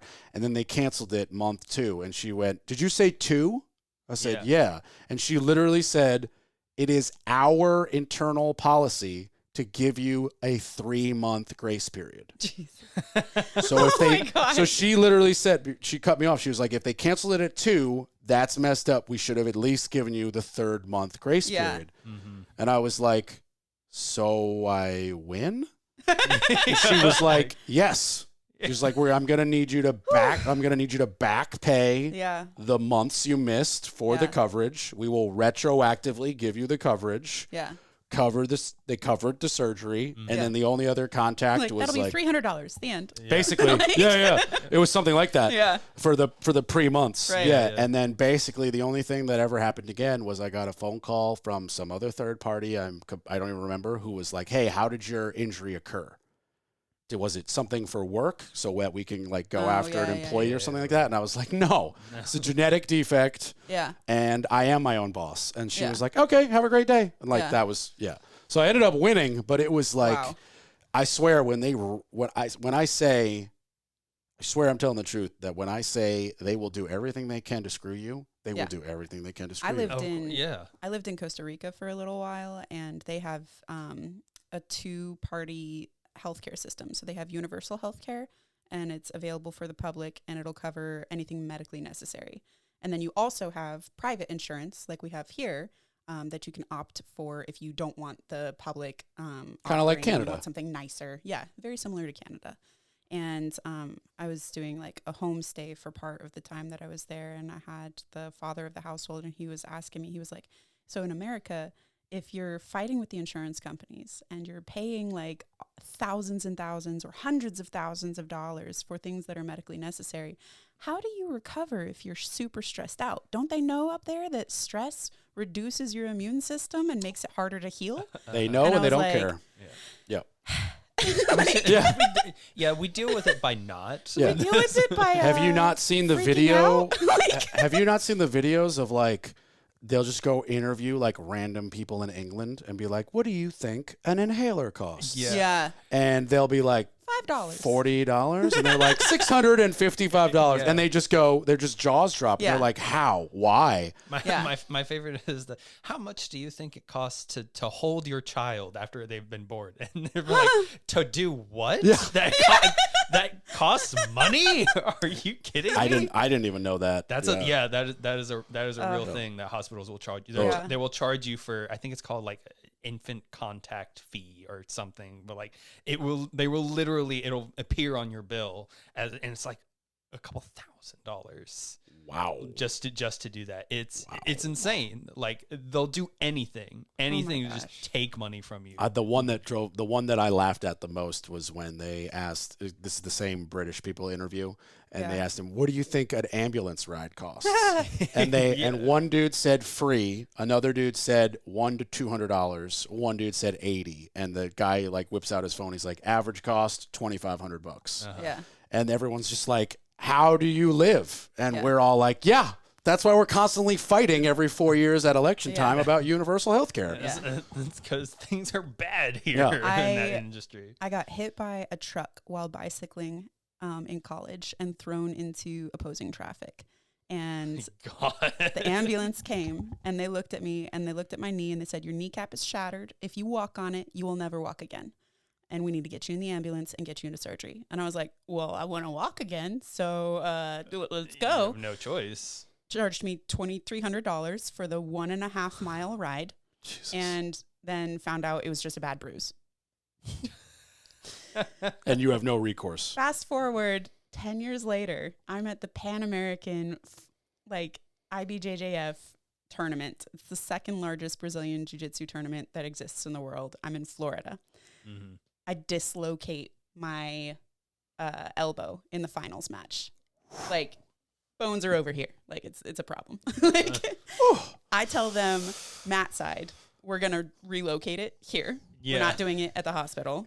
And so they're like, all right, well, try and like meditate or something because this is going to hurt really badly. They put it back and they're like, all right, we need to go to the hospital, make sure nothing's broken. We should be able to save your arm because I can feel a pulse there. And I'm like, save the arm? What? What do you mean? And they're like, so we're calling the ambulance. And I was like, no, you're not. No. I'm not bleeding out. I'm going to take an Uber or like that's have that's a what friend people do. drive Like, me. they'll take an Uber. They'll be like, do Yeah. not call an ambulance. So Call me now an that's Uber. literally, I'm like, if I am conscious within 2 minutes of whatever has happened, you are not calling me an ambulance. No way. Yeah. At all. Yeah. Like, because it cost me so much money. And like, for what? Like, I'm like, call me an Uber. Like, Yeah. put my unconscious self in an Uber and just have them drop me off. Like, What belt are you? I am a 4-stripe blue belt. So coming up on my purple, I just took silver at Masters Worlds in Las Vegas a couple of weeks ago. Nice. Anybody famous there? Like some UFC people? Yeah, lots of famous people. Mighty Mouse was actually there. Very cool. Yeah. Mighty Mouse was there? Yeah, That's yeah. awesome. No, I was like went. 10 feet away from him, and I actually didn't know who he was at the time. So I was looking back to pictures. To be fair, I don't think I could recognize Mighty Mouse. I know the don't name, really know but him. I Yeah. don't think I could either. But Yeah. like I know I his, don't think I really know his, what Mighty Mouse looks like. His Yeah. skill set is known. Yeah, Yeah. yeah. No, it's that one's the You got largest. like tournament. Dana White's freaking crew looking for the next talent. Like, Yeah. well, we need new females to bring in the sport. Let's go. Yeah. Him and Joe Rogan are like that one. Well, the there were the one that 11 can handle the popping back in. We Right. want her. Yeah. There were 11,000 competitors at Masters Oh my Worlds. God. My division, which is the Masters one, which is like the 30-year-old women, 30 to 35. Is it age and then weight? Yeah, so I'm Masters one, heavyweight blue. Okay. And there were 20. So it's women in age, that. weight, and belt. Yeah. mhm. Okay. Okay. And then you can do the absolute, which is belt and age. So I got to do that too and ended up fighting a super heavy woman who, super heavy for women is the unlimited category. Okay. So I like walked out there, came up to her shoulder and was like, you're going down. And I got her down, but she ended up on top. So I lost, but Yeah, I mean, it's, you mentioned the weight and the divisions. Like, Yeah. I definitely don't know a lot about it. I just, I drive enough and I listen to Rogan whenever he has Yeah, funny he's got a great comedians on. podcast. Yeah. And he, obviously, even when it's two comedians, it comes up Yeah. all the time. And I learned on his podcast that the UFC actually has a weight limit.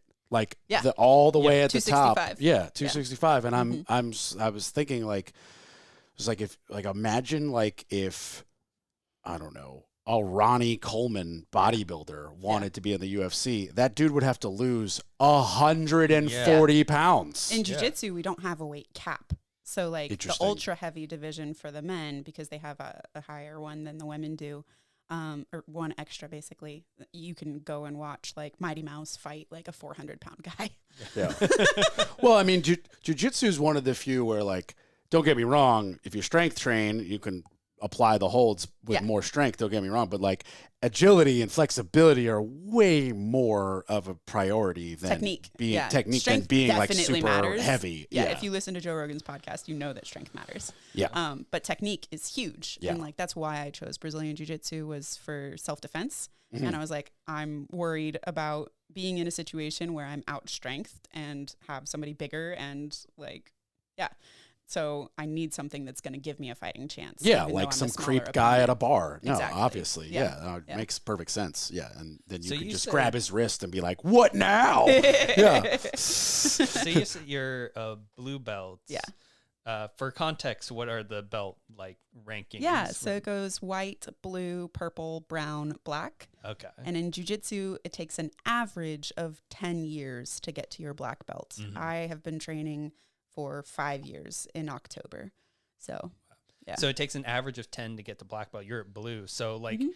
does it I'm like, at the very far like end End of of my blue. blue. Yeah. so does it like exponentially like increase at the end? Because like if you're 5 years to get to blue, that's It took me 2 years to get to blue, and then I've been a blue belt for almost 3 years. So like how long? I would be really interested to know is like how many years do people spend in each belt? It totally depends. Like I say an average, but like some people get it in 7 years and some people get it in 30 years and most people never get it. Yeah. So it depends it's a lot. Really and difficult. she can correct me for sure. It depends a lot on also who you're training with And what you're putting into it. Yeah. Like if you're training twice a week, like versus I train 5 times a week and I teach and I compete like 2 or 3 times a month, Right. which is insane. Like most people do not do that. Yeah. I've done like 20 or 30 competitions this year alone.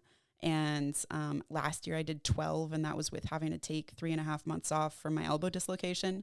Like absolutely insane how much I compete. Because isn't it the like Most people do like 2 a year. the like the Or actually third most rung- people don't compete. the like third rung highest black belt? Aren't they the ones who like will certify you to get your black belt? Yeah. So you have to be a certain belt level to promote people under you, right? Like, so I train under John Shell and Sam Shell out of Shell Shock Brazilian Jiu-Jitsu in Fuquay Varina.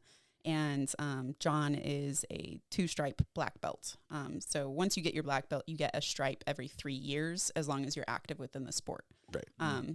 Otherwise, your stripes are normally merit-based. It depends on the school. Some of them have like a punch card system, and it's you come this many times. But I wanted the merit-based one because I was like, you might teach me the same move 20 times, and I still don't get it.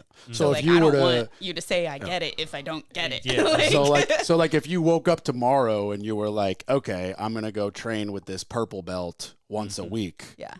It's gonna take you 10 years. But It's if you probably woke gonna up take longer than that. Right. But if you woke up tomorrow and you were like, I'm going to go roll 5 days a week with this 3-striped black belt, Yeah. you're going to get there quicker. You're also going to be in a lot of pain the first couple of months because he's going to beat the crap out of you. But, it's kind of like those fancy, I forget the correct name of them, but like people who make fancy knives. Yeah. They get certified to become a fancy knife maker by other fancy knife makers. Right. Like there's no If like you're learning from YouTube versus from a fancy knife Yeah. maker. there's no like governing body. It's Right. like you're good enough to be one. You're now good enough to like certify others, and it's like kind of similar in jiu-jitsu. And I mean, so it's jiu-jitsu like, is small enough that, and I mean, it's grown exponentially over the last like decade or so, and I'm sure you've heard Rogan talking about that. But everybody knows everybody. Like, Right. you know, like Yeah. 11,000 competitors at the largest tournament in the entire world is not a lot of people. no. No. And so, Especially like it is now a very much a professional sport. right. But like especially there's like, so locally, like there's a million you baseball list somebody's players. name to me, and I know they're a black belt, and I've rolled with them, and I'm a hyper competitive blue belt. I'm like, I know that they're a black belt, but are they good? Like, and so like, like who's good and who's not good. Cause we always say like that your hours on the mat don't lie. Yeah. Like, you can't fabricate skill. It's a renewable superpower. Like you have to keep practicing and honing it. If you stop practicing it, it goes away. It's muscle memory and fitness. Like, do the belts deprecate? Like if you Absolutely. get to black and you just stop, are you a black belt forever? Or I does mean, you'll keep your black belt, but if you go and try and roll with a competitive blue belt and you haven't trained in 2 years, they're probably going to smoke you. Yeah. That's what I was asking. Is like if you don't do it in a while, do they take the black belt away? Okay. No. So it's yours. So you could just say, oh, even though you haven't done it in 10 years. Yeah. You could still say, You could walk around with that black belt and go stand at competitions and look tough. But I mean, you can think about it like, because you've just been doing nothing the whole time. Yeah. think about how long it takes to get a PhD, right? Yeah. 8 years, 10 years, like about the same for a black belt, right? And they give you your PhD, but if you stop like staying on the tippy top of your edge, your arena, like you're not going to be an expert in that field if you don't continue to hone and refine your art. It's the same thing with being a GC. If I took the test and got my GC license and then in 1970, and then I did absolutely nothing but paid yearly and took the continuing ed, I could be a licensed contractor till the day I die, and I would know nothing 3 years after not doing anything because practices, codes, and materials will change, and I'd be sitting there like, well, I'm licensed. Wouldn't mean dick. Yeah. So it's You're exactly. licensed, but are you good? Exactly. Yeah. And I mean, that's, in reality, the license makes me really good at pulling permits and organizing subcontractors. Yeah. But if I don't have the right guy or he's out of practice, it's on me. Like And with it's exactly SprayNet, the I same. love showing people our brag books because it's like I can tell you like about our cross-linking acrylic polymer and like all these fancy chemists, and like I can tell you all that stuff all day long and tell you that we have a good product, but like, are you good? So I like showing them the pictures to be like, look, we're people good. are very visual too. Yeah, They're like yeah. seeing, this is what you've done. This is what you can do. I'm dumping a lot as of right now, or as of a couple days ago, into like video promotion. I had a guy at this carport job I was doing yesterday. He had 2 cameras, and he brought another guy who brought a drone, and they're gonna make like it's crazy how important marketing is. Like, you can it's have a not something I want to do at all. Yeah. I really hate and if it. people Actually, can't see it. Like, then I really hate it actually. So it's annoying. So I was like, how about I hire you, and then I hire this guy. This other dude will run my social media, and I'll just be like, you guys. If you guys do what you do, I'll make money and I'll keep paying you. Yeah. If not, prepare to shut this down in 3 months. Yeah. Right. And that's what we're doing right now. Yeah. So what's your advertising and marketing situation like? So we have a situation of, as a franchise, there's a certain amount that we have to dedicate to digital marketing. That's that was part of the SprayNet pitch was, hey, we have a required amount that you spend on digital marketing, and we take care of all of that digital marketing for you. Like Google and Facebook and stuff like that is all like SprayNet corporate handles that for us. So out of sight, out of mind, write them a check. Pretty much. Well, I help out sometimes too, because we have like a Facebook page. Yeah, and we have our Instagram own page. personal Facebook page that and I Sarah put together helps some out before and with. afters and like post about it just so that people can see like from our voice as well, rather than just from the professional franchise. Right. And that's the kind of the everything else aspect. It's Yeah. like everything else is on us. So if we want to update that personal page with our own stuff, we do that. If we want to advertise in local magazines or have flyers go out, that's all on us. And that's all stuff that we've done and are doing. Like we have a run with the Home magazine that we work with them. We've been working with them for a few months now. Yeah. We've done several different types of flyers and postcards and stuff like that. So it really is the most effective thing for us, honestly, has been people seeing us working. Yeah. Right. That's Yeah. That's the best one because, we are out there. We have this big truck and trailer out front. We have these feather flags going up on each side. If we're doing someone's front door, we have this inflatable booth that looks like a bouncy castle that we set up. Yeah. And a lot of times we just set that up even if we're not doing someone's door. We just put it out in the front lawn because kids will see that and they'll be like, what is that? Yeah. And they'll drag their parents over to Wacky go look at Wavel inflatable arm We flailing had too, one man. customer- Like, yeah. Exactly. Well, we had one client, adorable British lady, and we got to do this beautiful transformation on her house.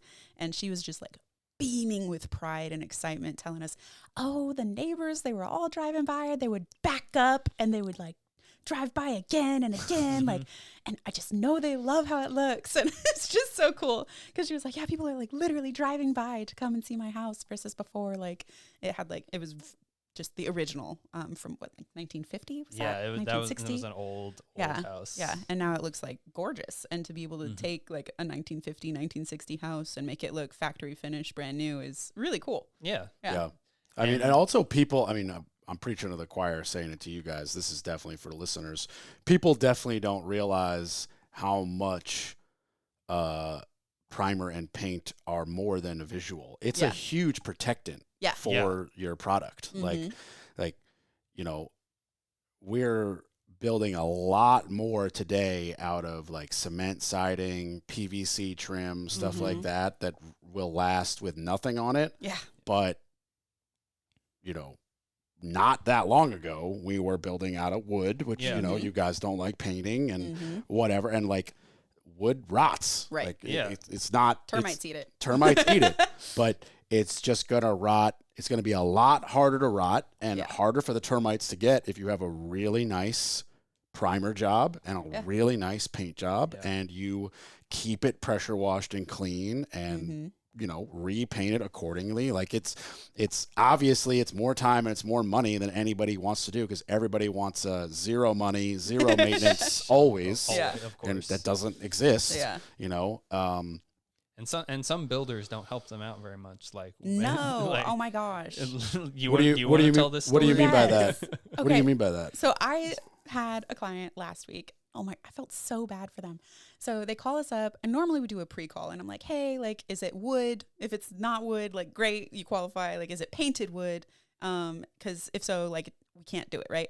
And they weren't available for the pre-call. So I was like, okay, I'll go out anyways. So I go out anyways, because like they scheduled online with us, and you have to press a whole bunch of buttons to get like on the schedule. Nobody does it on accident, right? Right. So I'm like, here we go. So I get there and I pull up, and it is natural wood, and it is peeling and chipping, like painted black. And I could so you immediately laughed and tell. drove away. I was like, oh no, right? So I go in, I start talking to them, and I'm like, you know, how old is this house? Because honestly, it was the worst state I'd seen any painted house like in, from like working here for, you know, the majority of this year. And I was like, this is like bad. Like it was bubbling, it was chipping, it was peeling, like all of the things that we say like ours is not going to do, like theirs was doing. And I was like, man, like yikes. And they were like, yeah, we built this house 3 years ago. And I was like, what? Like, so they used 5 years ago, right? Yeah, 5 years ago. so they And used it the had been- cheapest paint It on had the been market. guaranteed supposedly for 10 years. And I was like, okay, lots of problems going on. I know this First story. of all, looking at the trim, I was like, is that like Douglas fir?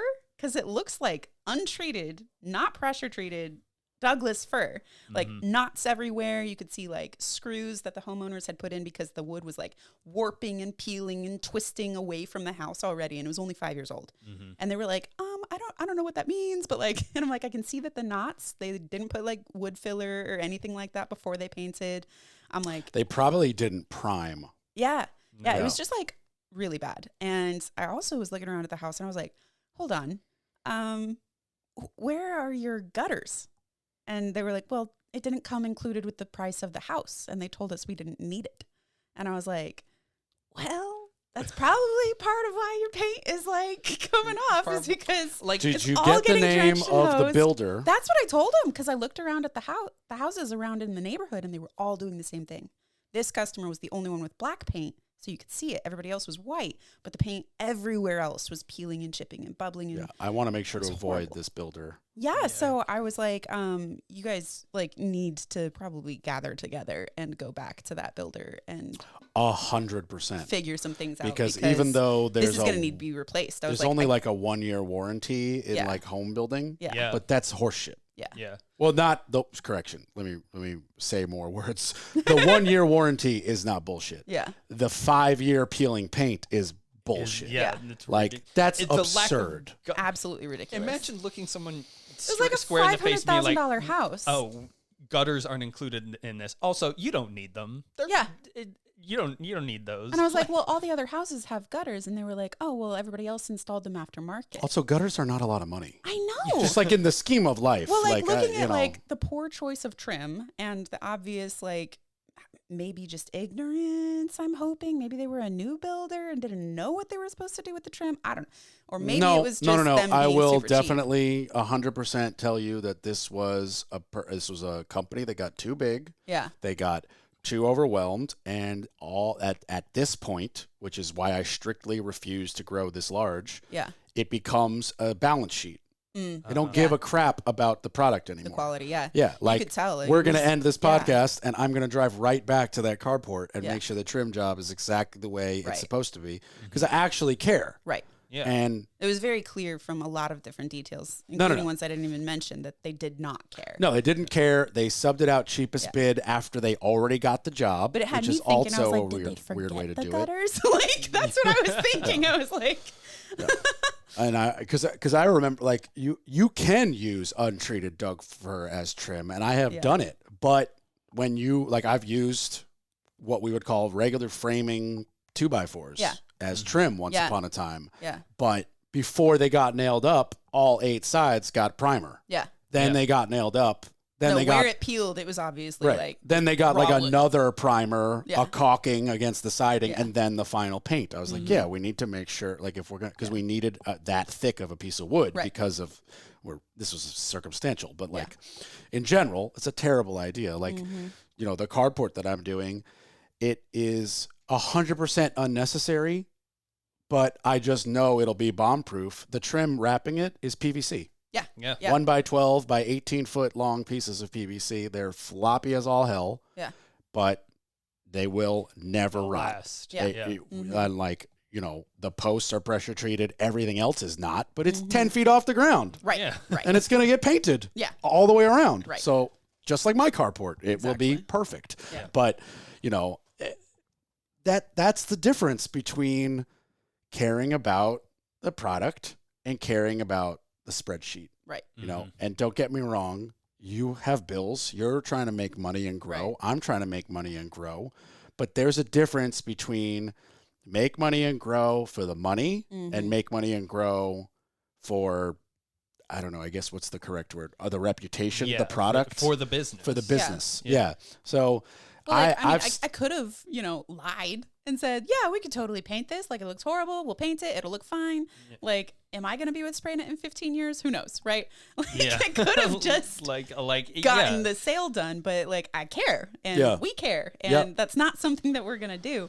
And like, our client really appreciated that. They were like, oh, like, you were actually honest and like you lost out on a potential sale and gave us, you know, a GC's name and number instead to get this replaced so we can actually get it fixed right. I have told tons of clients who call me out Yeah. to do something where they think it's really, really big. And I'm like, honestly, if it were me, I wouldn't even replace this door. Yeah. I would just throw some paint on it. You'll get another 5 years out of it. And then it's a bigger project. Like, Yeah. I don't know, like that little crack, all wood doors are going to rot eventually. Like, that's why we don't really use wood doors that much for exterior, Right. you know, uncovered porches. Right. You know, if it's a covered porch, things are different. But like, I was like, you know, if you really want, we could order you new door, new jam with a frame saver, all out of PVC, you know, but I got to rip the whole thing out. And like, it just, you know, I don't know if you really want to do that. And he was like, I don't want to do that. Right. And I was like, then let's not do it. Yeah. I was like, why don't we just fix this little rotten Yeah. piece? We rip out this plywood, 'Cause you throw care. in some PVC, and then he got upset that I didn't charge him enough. And I was like, dude, you got my number from a friend. Yeah. Like, I feel I got paid enough. Yeah. Like, I'm good. Yeah. If you feel bad, you didn't pay me enough, call me for the next project. Like, Right. that's what I'd rather. Yeah. Like, he was like, give a good review or something like that. yeah, I mean, literally, like That's this. what I told this Yeah. customer. I Yeah. was like, if you ever don't like the color of Yeah, your yeah. siding, give us a call. Yeah. Like, Yeah. 'cause Yeah, you've literally, got hardy like, board there, and we can do that. Like, yeah, this guy literally, like, I charged him like $300 Yeah. to, you know, add some tape flashing, remove some rot, like this much, like a little, like 3 feet by 8 inches underneath a door. Yeah. And pop it back in with PVC and like caulk it and paint it or whatever. And I was like, yeah, there's, I don't know, $200-300. You buy the board, something like Yeah. that. And he was like, no, it should be way more. And I was like, no, it should not. It's, was like- it's totally fine. Yeah, I was Right. like, no, I drove here 3 times. You're 8 minutes away, Yeah. and we're done. And I need this much. And he was like, you're the man. I was like, we're good. We're good. yeah. Yeah, I don't know. Maybe he's Swiss. Maybe they charge a lot more in Switzerland. maybe. I'm not sure. I should call my guy Derek, who lives in Switzerland, and ask him. Maybe he's like, oh, you should have charged him $800,000. He would have loved to pay it. He's Swiss. But I don't know.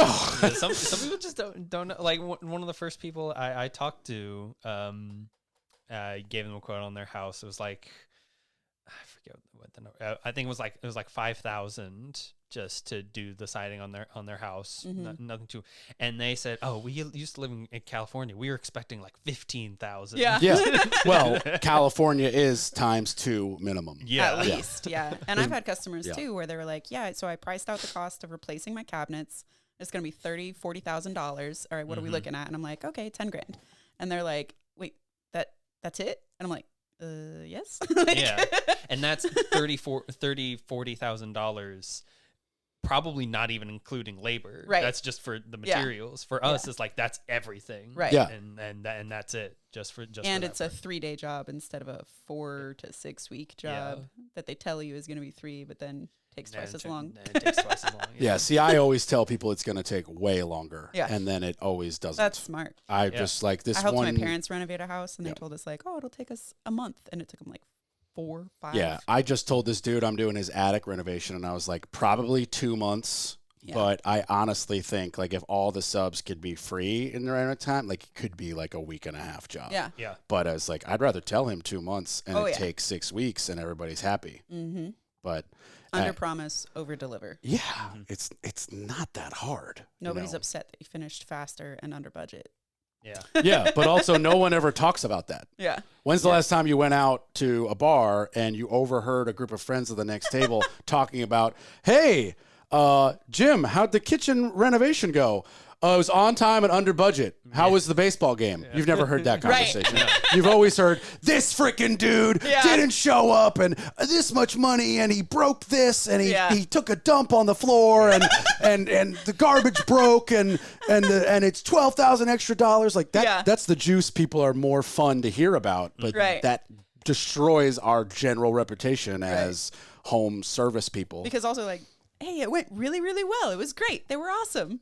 The end. Yeah. Moving on. Yeah. Like, Boring I don't story. have to vent about it, right? Yeah. That 90-minute movie was a 3-second. Yeah, we rolled the credits real quick. Yeah. I've learned to be satisfied with people not really talking about us. Yeah. Because they only talk about the bad stuff. It's if true. They don't say It's anything, true. If it was a great, they're going to be like, oh yeah, it was good.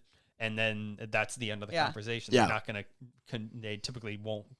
So you just Yeah. have to learn to accept it. Like, all right, we do a good job, and we're not going to hear much about it. It's true. It's true. Yeah. It's and for a lot of times, like for my plumber, you know, when he fixes something, it's usually catastrophic. In let me elaborate. In that, like, you know, if you're a family of 4 and you have a 1-bathroom home, Yeah. and all of a sudden the toilet's down, Yeah. this is a big deal. Right. Yeah. So for him to get there and be like, I got that flapper in the truck, $200, 45 minutes, boom, boom, boom. That's like a miracle just Right. arrived. Yeah. And the appreciation level will be higher to his face than your face, Right. your face, or my face. Mm-hmm. But when he leaves, it's still the same. It's still like plumber came, fixed it. Yeah. Yeah. Nobody's like running to their church on Sunday and being like, praise Tommy Adams, who showed up to fix the toilet. Amen. Exactly. Never happened. Yeah. So it's just, unfortunately, as somebody who like mentally would enjoy a little bit more praise, Yeah. you don't get a lot of it. Yeah. Yeah. And it was like almost weird today and yesterday because the homeowner keeps walking out at this carport job and going like, oh my God, it looks so good. And I keep expecting her to walk out and be like, we got to change that. But she keeps saying it looks so good. And I'm like, this is almost abnormal. Like I'm usually getting a lot of like, that's not what we talked about. It's a Yeah. little off and blah, blah. And I'm like, I'm always nervous when customers come by and I'm like, what are they going to say? yeah. Right. Is it still good? And then they're like, it looks great. And I'm like, oh my God. Yeah. She's What like, a when relief. she left for It looks vacation gorgeous, this but morning. do you think it's gorgeous? Right. This particular lady left for vacation this morning, and I'm like, she walked out yesterday, and this morning she's like, it looks so good, and I'm like, I am hoping we get this roofed and painted before you get back, so you Yeah. could like arrive to your home and it just be done. Done. And she Yeah. was like, I am not holding you to that, but that would be awesome. Yeah. I was like, She sounds great. which she is the best client ever. She's one of the people who like she literally lives up the street. Yeah. Saw my carport doing her like nightly walks. Oh, that's cool. Saw my sign on the tree. Yeah. Is friends with her like direct neighbors who know me also, and was like, so you can do this. I was like, absolutely. Yeah. Like, let's make it happen. So yeah, no, she's great. Before we wrap up, what's the easiest and most direct way for listeners to get in touch with you guys? Easiest way is just to shoot me an email or a text or call. My email is josh, Josh, @spray-net.com. Don't forget the dash. The dash is Spray-net. important. If you Yep. don't put that in there, it'll go the somewhere ether. else. I don't Yeah. know where it'll go. It'll go to the internet ether Yeah. of ball of wax. Yeah. But other than that, I put my personal phone number out there. It's Yeah. 919-623-3231. Give me a call anytime. I'm pretty much always available. Yeah. Except for like midnight. Yeah. Please don't call me then. Yeah. But- And specifically, but not limited to, pretty much all exterior painting except for wood. Yep. And really Interior specializing with kitchen cabinetry.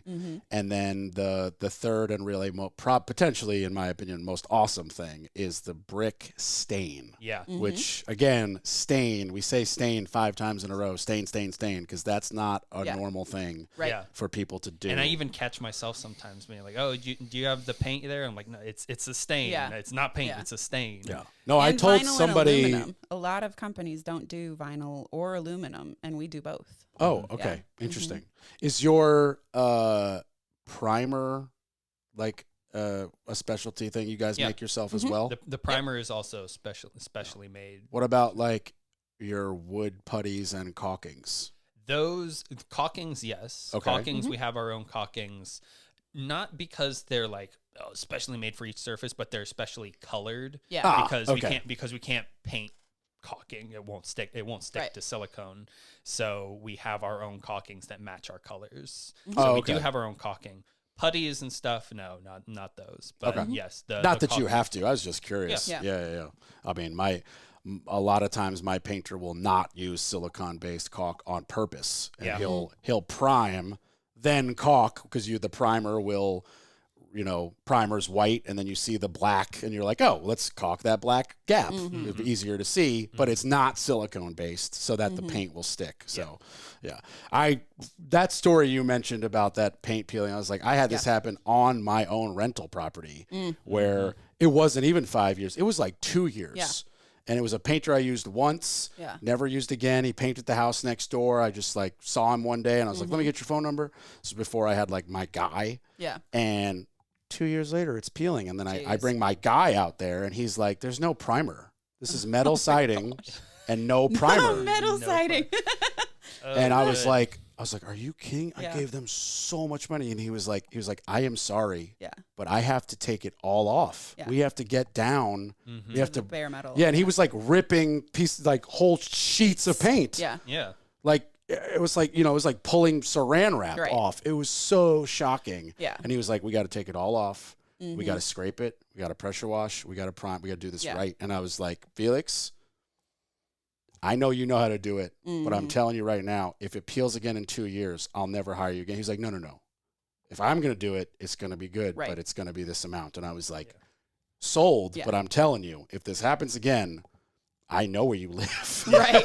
Yeah. I mean, like that's a lot of my job is just like educating people on the process and like what sets us apart. Right. And like, of course it's a lot cheaper if you're just going to slap one single coat on with no priming and no paint, like no cleaning, none of that. And like we come in and we power wash the exterior, and we do like a soft wash with the chemical wash, and then like rinse it all off, and then we mask everything, and then we do our primer, and then we do our top coat. So like it's a really involved process, and that gives you a really high quality product. Yeah, you are not the cheapest person, but there's a reason. No, but there's a reason. There's a you reason. get what you pay Yeah, for. you do get what you pay for. That's a lot of what I have to spend time teaching my customers about is just like, and with the kitchen process, like we degrease everything, we buff everything, and then we have the 2 coats and everything.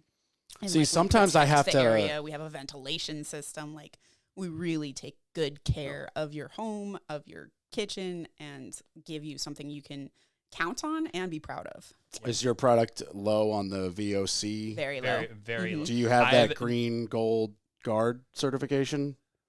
I think so. I would have to look into that. But water-based, I know low VOC. Yeah, it's very low VOC. I was going to mention this. My house just got repainted through another company because I don't own the house. The landlord did it through another company.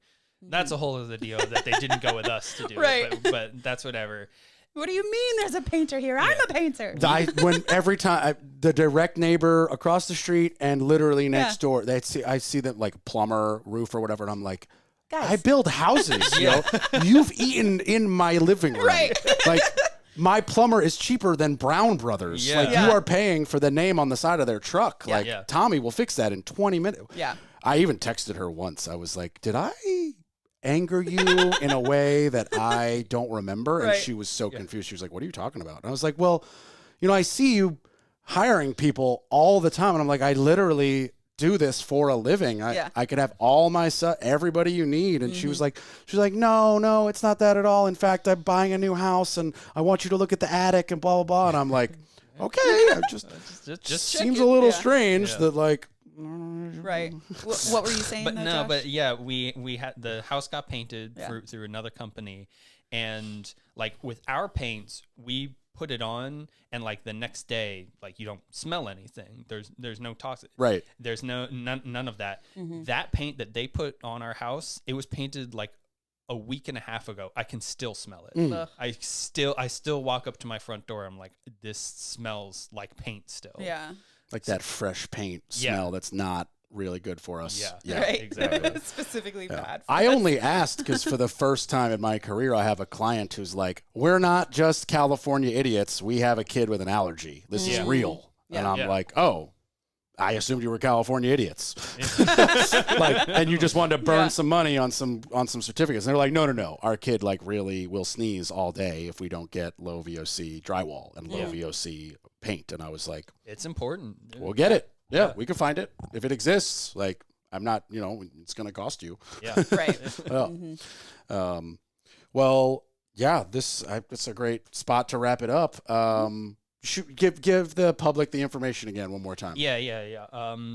Easiest way is either through my email. That's josh.g@spray-net.com, or just give me a call. My number is 919-623-3231. Or you can just go to spraynet.com and click Durham. Yeah. I'm sure because it's there's a local site too. Just search up Spraynet Durham and it'll pop right up. Cool. Yep. Awesome. Or and as always, Sarah at spraynet.com. there we go. Sarah with an H. Sarah with an H. And there's a Facebook page, an Instagram page, Spraynet Durham, or is it just Spraynet Durham? Spraynet There Durham. you go. And as always, the Orange Hammer podcast is on, let's see, Instagram. We're on Facebook. We're on YouTube. If you need CRS contracting in the Triangle, you can email corb@wsdg.com. That's CORB. Or my cell, 845-489-6057. And we'll probably sub it out to Spraynet for all your cabinet painting needs. Yeah. That's good. That's good. It's really good. We can use that. No, I really want a client who's like wants to paint their brick, and I can be like, if you'll trust me, let's stain this and have you guys. I would love to see it happen. So yeah, thanks so much, you guys, for coming by. Thanks for having us. Let's go out there and paint some stuff. Great. Will do. Thanks. Yeah. Awesome. All right, bye everybody.